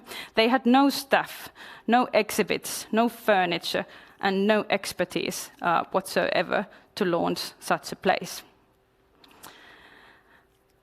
And one of the biggest problems was that this workers' hall was and still is owned by the Social Democratic Party organization that was very reluctant to give any space for the communists, obviously for ideological reasons, but also because they had this profitable billiard room that Ulla showed a picture for us earlier. But in the new political situation, they had no choice to oppose the plan that Lenin Museum was located on the second floor on the workers' hall. The Finnish Ministry of Culture and Education provided the Lenin Museum with approximately 350,000 to 400,000 marks yearly allowance. That was just barely enough to cover the rent for the museum space. It has been speculated whether the Social Democrats played together with the ministry, asking exactly the sum for the space as the ministry handed over to the museum. The city of Tampere, governed by Social Democrats and the coalition party, the so-called Brothers in Arms coalition, refused to have anything to do with the museum, and it started to get assistance from the city only in the mid-1960s. Moscow, namely the Central Lenin Museum, kept the museum alive, practically. During the period from 1946 till 1991, the Central Lenin Museum provided everything else except the rent, electricity, and space. All the permanent exhibitions, design, the majority of exhibits, and professional guidance came from Moscow. In fact, Moscow's influence was so huge that we could easily talk about a franchise or a chain museum. A chain Lenin Museum. How does it sound like? Well, here we have this map of some of those chain museums, of franchise museums. During the Soviet period, the museum received 4 exhibitions. First one in 1946, second in 1955, then 1963, and for the last time in 1982. The exhibitions were based on official Soviet history writing, and it was divided into 2 sections, Lenin's life and Lenin in Finland. Those of you who had been in the last exhibition probably remember this division and the style of the exhibitions. In the 40s and 50s, also Stalin and his role in the revolution had a large part in the exhibition. The exhibits were mainly small sculptures, as well as copies of documents, photographs, and paintings. Later, the museum got also furniture from those apartments where Lenin had stayed. The Tampere Museum asked several times permanent direct funding from Moscow, primarily because the support from the Finnish state covered only just the rent. I haven't found any evidence that this kind of financial, direct and permanent financial support would have ever materialized. It of course doesn't mean that there was no such thing, and it's possible that Moscow channeled money through the Finland-Soviet Union Society or through some other channels. But so far I haven't found any hard evidence to suggest that Moscow would have constantly funded the museum.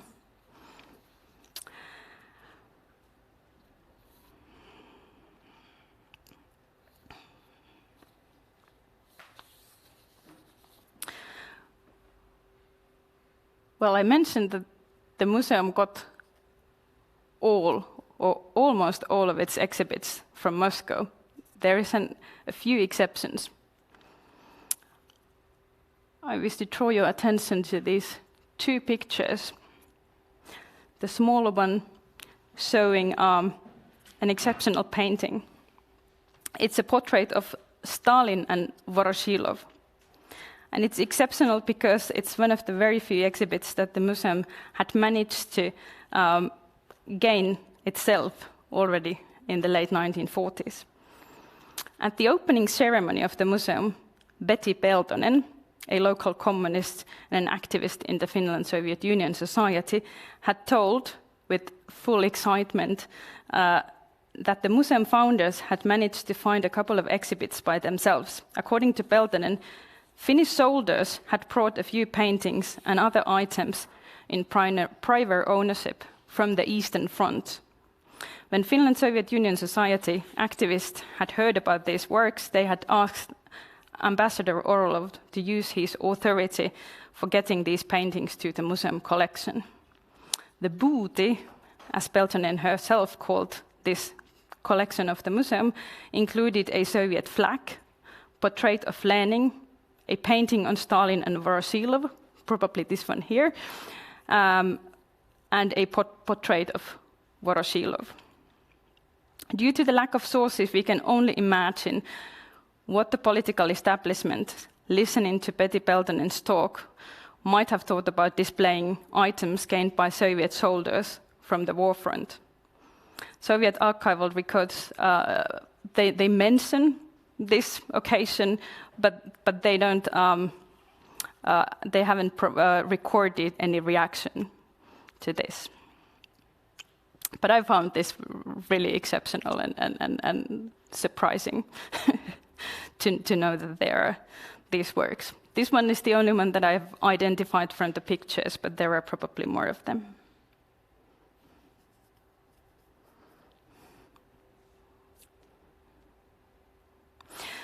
So, the Lenin Museum was established. Moscow have helped it with enthusiasm, but afterwards, Moscow was not very interested in what was happening in Tampere, let's say, until 1955. One of the reasons was the huge gap there was between the two museums, the Tampere Museum and the Central Lenin Museum in Moscow, that mostly helped.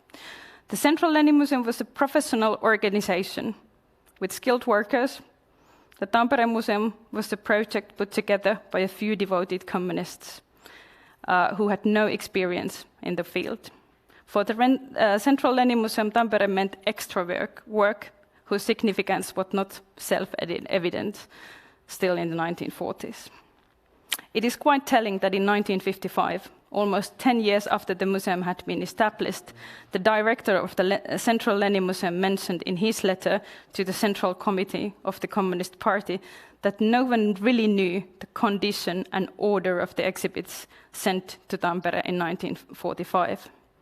This and earlier correspondence between the Cultural Society for Relations with the Foreign Countries, the Central Committee, Foreign Ministry, and the Central Lenin Museum indicates that the small memorial place in provincial Finland was given hand when they asked for it, but it was forgotten as soon as the most urgent needs had been fulfilled.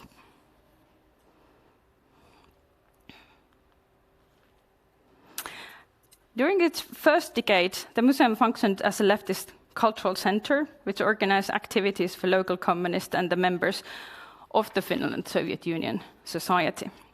There were study groups on the life of Lenin, the history of the revolution, Lenin's teachings, Lenin's mother, Soviet peaceful politics, and Soviet everyday life, just to name a few topics that were covered.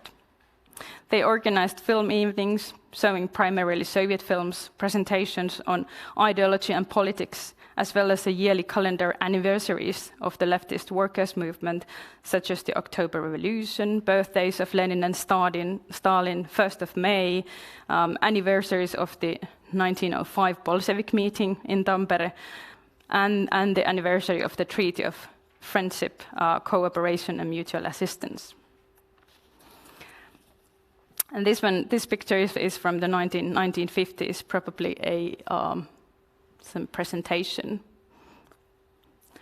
or a celebration.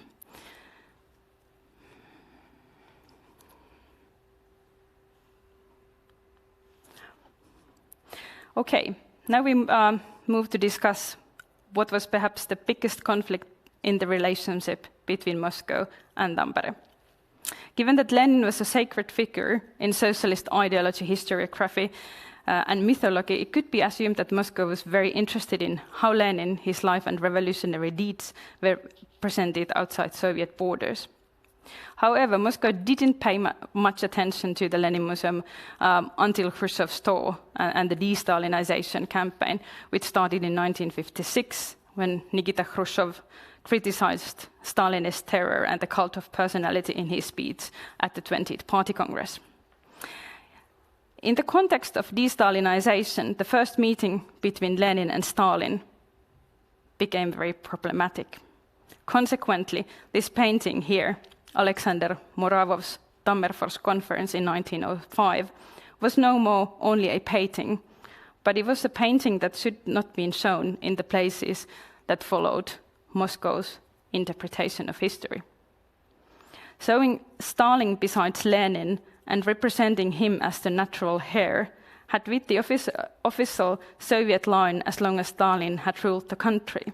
When de-Stalinization started, there was no point and no place in celebrating the first person-to-person meeting between Lenin and Stalin, as Stalin had ceased to be in the group of good guys. It took still almost 8 years since Khrushchev's speech before the last traces of Stalin had been removed from the museum, if they were ever removed completely. The Central Lenin Museum in Moscow asked to remove all the Stalin pictures and all the pictures with Stalin in them right away in 1961. But because nothing had been done by 1962, the party decided to send 2 workers from the Central Lenin Museum to Tampere in November 1963. Their task was to reorganize the exhibition according to the new political line. Thus, the exhibition was completely transformed, and also the museum hall was renovated with the cost of Moscow at the time.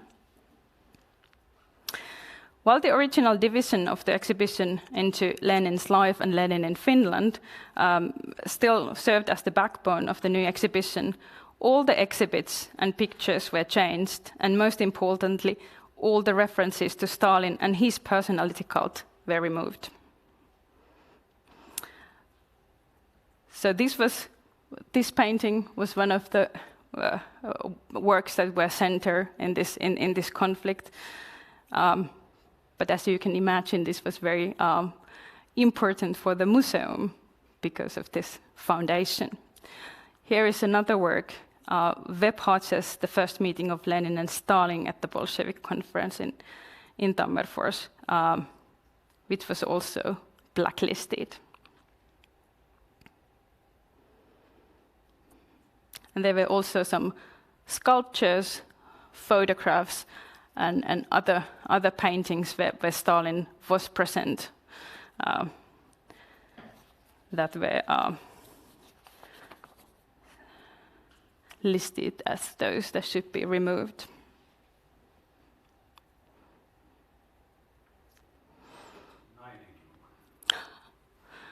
Okay.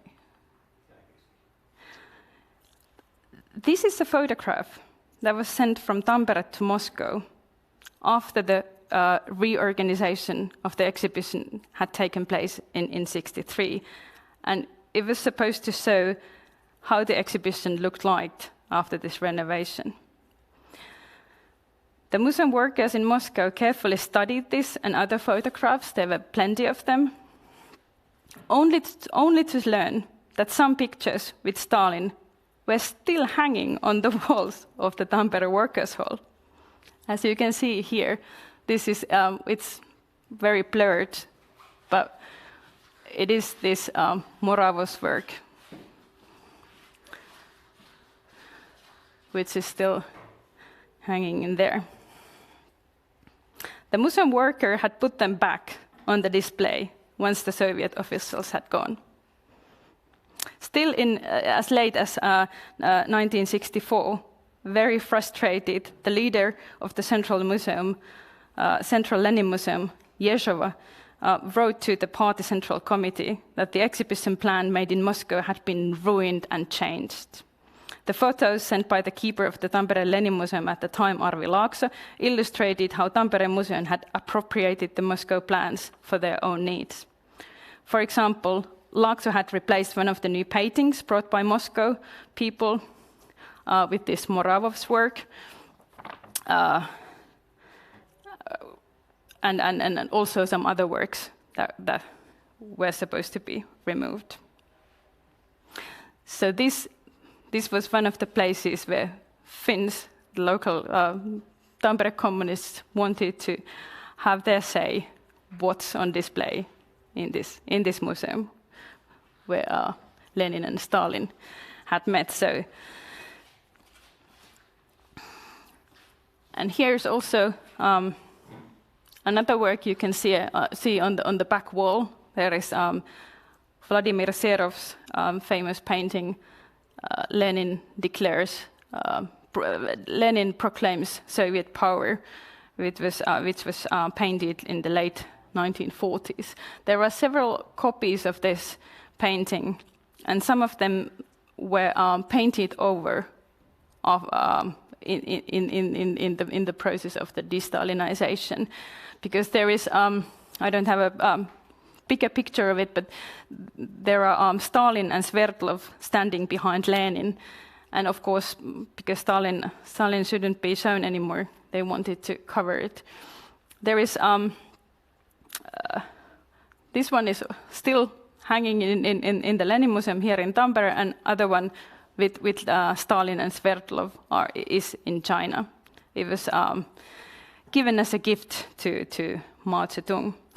And it's actually quite surprising that this painting probably came to Tampere as late as 1955, so just a year before the de-Stalinization process began. Well, with the existing materials, it's difficult to say for sure what happened with this little conflict between Tampere and Moscow. Did Moscow manage to free Lenin Museum from Stalin pictures, or did some of the most important ones stay there? Most of the photographs of the exhibitions are so blurred and taken from such perspectives that it's impossible to identify all the exhibits. And anyhow, the correspondence on the topic finished in 1964, and after that, there is no sign of this conflict anymore in the archival materials. So perhaps Moscow just let it be like this and let the Tampere Museum display their Stalin pictures, or they were removed. I don't know for sure. Anyhow, the local narrative of Lenin Lenin's and Stalin's first meeting proved to be rather a strong and resilient component in the existence of the Lenin Museum, and it seems that it was surprisingly difficult for Moscow to make Tampere Lenin Museum a Stalin-free zone. Okay, I go to a completely new period. This, if the first 15 years of the Lenin Museum had been sort of flavored by Stalin and Stalin's and Lenin's relations, after the de-Stalinization project had started and denounced Stalin, it started to focus more on the second part of the local narrative, so Lenin and Lenin as a character of Finland's independence. From the 1960s onwards, there were broadly three trends that influenced the Lenin Museum. First, Finnish society became more leftist and more tolerant towards the Soviet Union. And then in 1956, Urho Kekkonen was elected as president, and his career continued, as we all know, until the early 80s. And Kekkonen's politics and his use of Lenin as the guarantor of Finland's independence also affected Lenin Museum and brought all these Soviet leaders and statesmen to visit the museum and sort of show the mutual friendship and cooperation and good relations. And the third big trend was the emergence of mass tourism and also opening foreign tourism in Soviet Union in 1955. That meant that also foreigners from other parts of the world, but mainly Soviet tourists and tourists from the socialist Eastern Europe, started pouring to Tampere. 1970s was the most successful period in terms of tourism. 1973 was the peak year when 23,000 visitors saw the Lenin exhibitions here.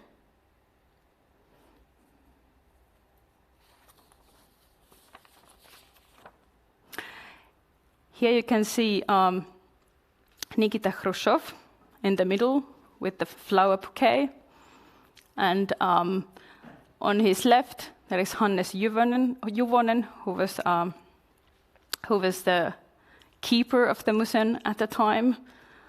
They were not called as directors those days still. I think Paave Jokela was probably the first who was called the director of the Lenin Museum.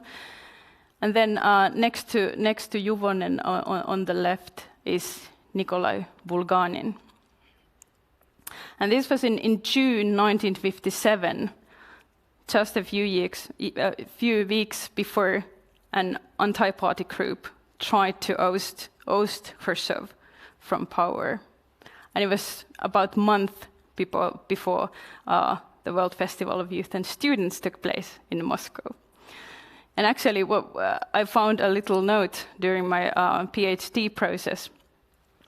Some Finns who were delegates to the Moscow Youth Festival had left a little note in the hotel room where they wrote that it was nice to meet with Khrushchev in Tampere in June in Kalevan Lastentalo, in the Kaleva Children's House. So these people had seen Khrushchev just before they traveled to Moscow. And that's how I actually found out that Khrushchev had been here on a visit. So these state visits or they were not always state visits, but the visits of Soviet political leaders became very frequent, and many of them visited here. But actually, Khrushchev was the only Soviet leader who visited the Lenin Museum when he was in power as the supreme leader.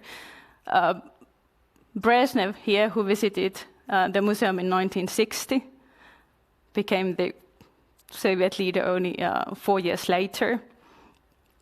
And for example, Mikhail Gorbachev, who visited in 1989, paid a visit only to the filial in Helsinki, not the Tampere Museum, because he actually chose to travel to Oulu instead of Tampere. So that's how he actually skipped the Lenin Museum. And as Ulla also mentioned before, there was Yuri Gagarin among the most famous visitors here in 1961.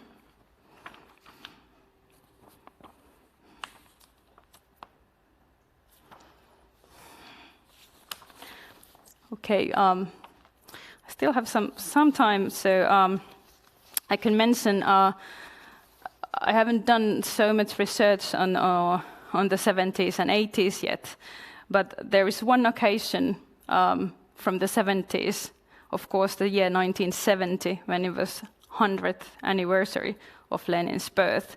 There was a big hullabaloo, probably in the Soviet Union, but also in Finland. And there were hundreds, if not thousands, of events all around the country, and also in Tampere.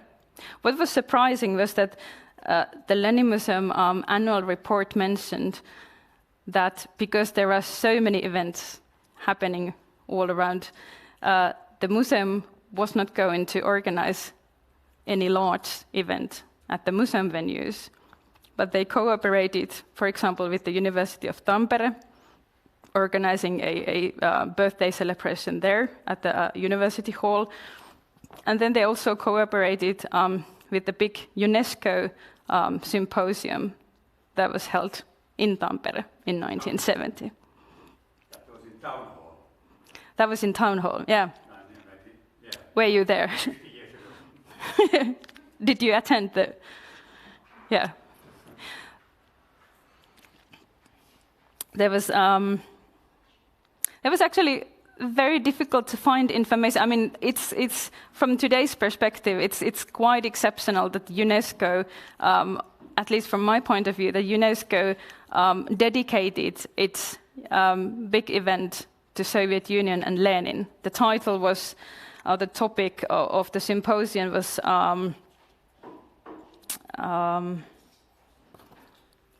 Lenin. Education, science and culture. Yes. Lenin and the development of science, education, and culture.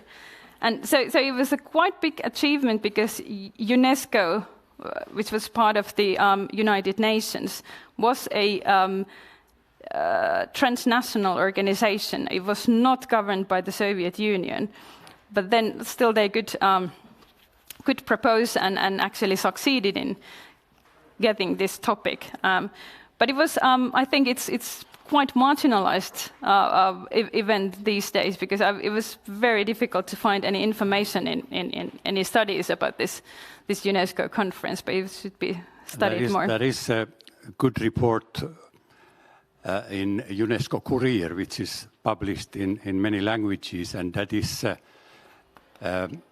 July issue 1970. And the director of this symposium in Tampere was the head of philosophy department of UNESCO, Miss Marie-Pierre Herzog. And it was not only this year 1970, but 2 years earlier,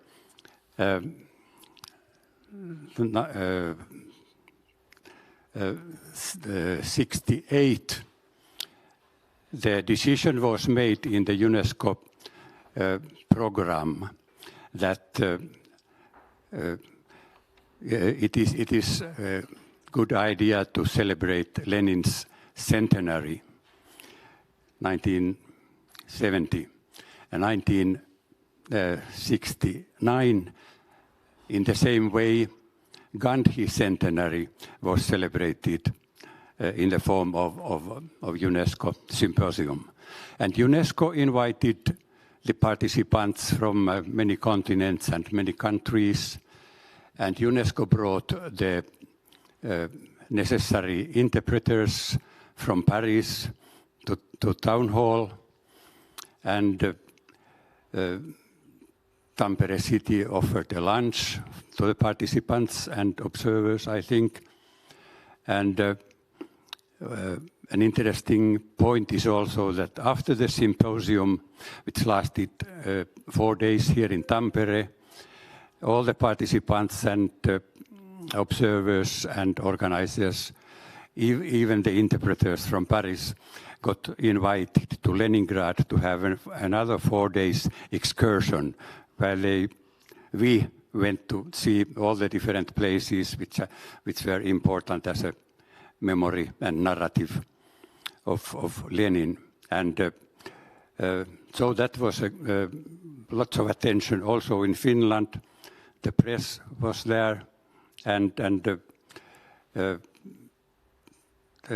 I understand that it was a success, and it belonged to the picture that Lenin Symposium was not organized in Soviet Union, because that could not have been so attractive to people from Paris and USA and Japan and Africa, whoever came to Tampere, because that was the true spirit of international work for peace and understanding and so on. That's why even if you don't see much of the reports or follow up in publicity anymore, it was a great thing. Thank you very much for this additional information. It's very curious topic. Have to do some more research on it. I just shortly mention another way how Lenin Museum was connected to the 100th anniversary to Lenin, is that school children started sending letters to the museum in 1969. I don't know if there was some central guidance to send letters to Finland or to other Lenin museums, but they were asking materials about Lenin. I quote a little part of this letter. "We kindly ask you to send us, if possible, copies of photographs and documents related to Lenin's life in your country. Sincerely, the pupils of the school number 111." And this is from Ufa. And there are, I would say, hundreds of these, at least 300 to 400 letters that came to Tampere that year. And altogether, there were thousands of letters that came to Tampere for various reasons from all over the world. And here is Arvi Laakso answering these letters in 1971. And here you can see the last exhibition that was only on display from 82 till 2014. What happened after that, I'm sure Mia will tell you a bit later, so I won't go into these questions. But to conclude, I want to return to the question I posed earlier, why there still is a Lenin Museum in Finland. Possible answers are plenty. My take is, of course, heavily influenced by research I have conducted with the archival materials from Moscow. And during this research process, I have come to the conclusion that it is this local narrative and memory of Lenin and the other Bolsheviks having had their meetings here that has proved very, very resilient and strong over the years. It seems that there have always been people who have wanted to remember this phase of history and tell the entangled history of Finland and Russia, to the lucky coincidence that two people, completely unknown at the time, and who met each other in Tampere in 1905, later became globally known dictators of the 20th century. So now if you have more questions or comments, I'm more than happy to answer them. Thank you.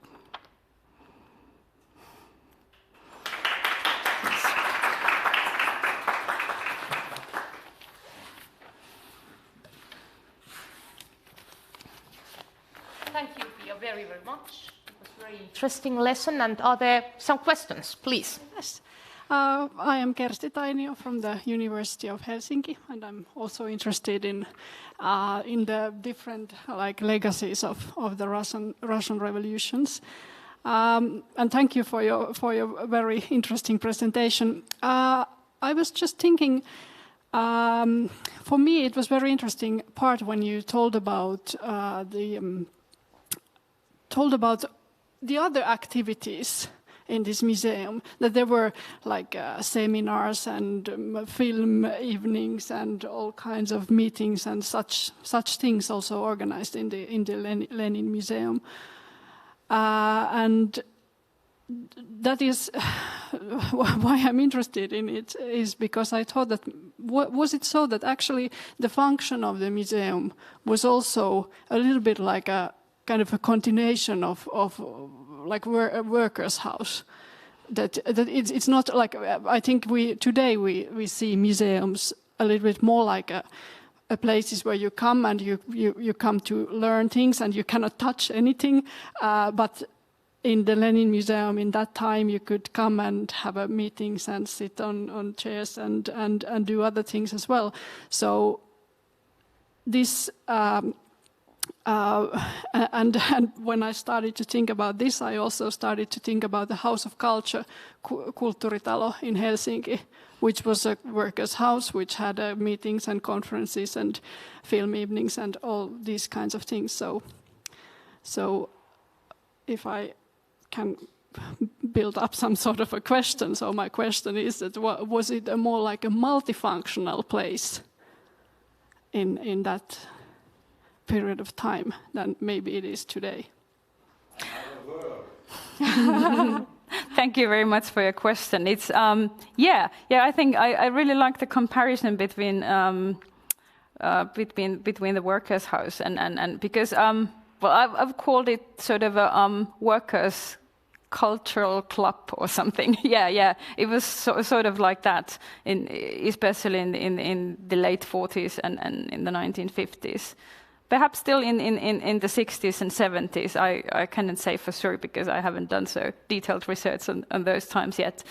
But it was a bit like that. And I think in many ways it's actually very misleading to call it the museum before 1980s, because of course it depends how you define a museum, but there should be own collections and research and that sort of stuff. And it was like, as I mentioned, it was a franchise museum from Moscow. Everything was brought from there, and it was like, in a way, so it was a kind of a multifunctional, and I don't know what would be the proper word for it. Yeah, but a little bit sometimes as a little bit like a setting or something, setting for something else.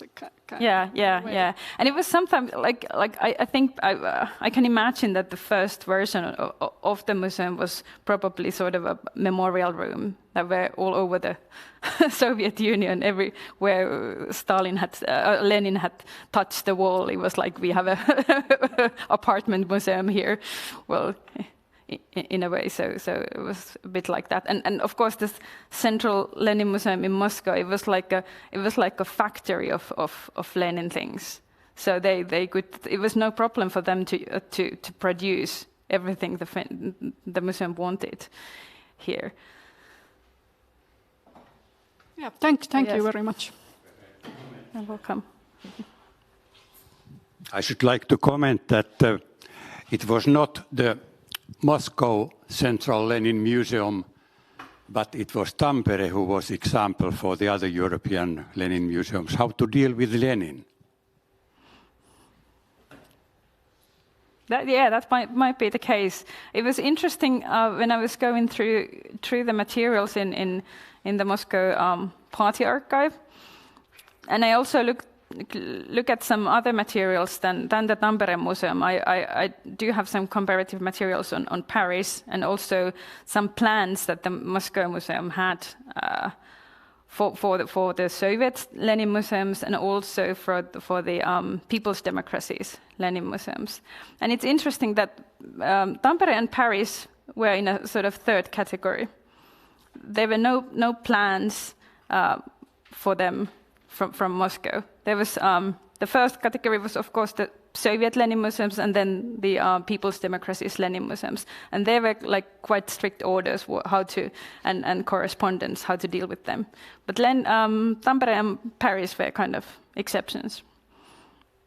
Independent. Well, I wouldn't say independent, but different.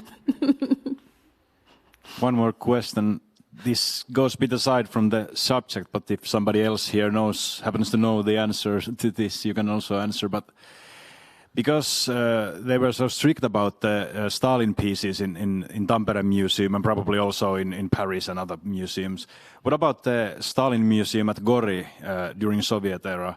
How they reacted to that place? How was it suppressed altogether, or was it still functioning through the Thaw era, or because it's still there? They took out the Stalin statue something like 10 years ago from the Gori Museum. I myself saw that before they took it away. So I was just curious that if you know anything about the Stalin Museum and its functions during Soviet time. Thank you. That's a good question. I can of course give you an informed guess that. But I don't know for sure. There was also a Stalin's gift museum in Moscow. I don't know what happened to that, because there were actually some materials left in the archives. But because it's because it's still there, they at least didn't demolish the building, and it's somehow preserved the exhibition and so on. Yes. I don't have exact answer, but I recently discussed with another old student, gentleman who was in the same time in the in the student union of Helsinki University, and he has been busy with organizing tours, and I understood that one of his tours went to this Stalin Museum recently, and people were happy to see that, and if I got the right idea, it was especially the southern drinks and dishes which the Finns welcomed so much. But I'm convinced that a museum, at least one museum dedicated to Stalin, is still going strong.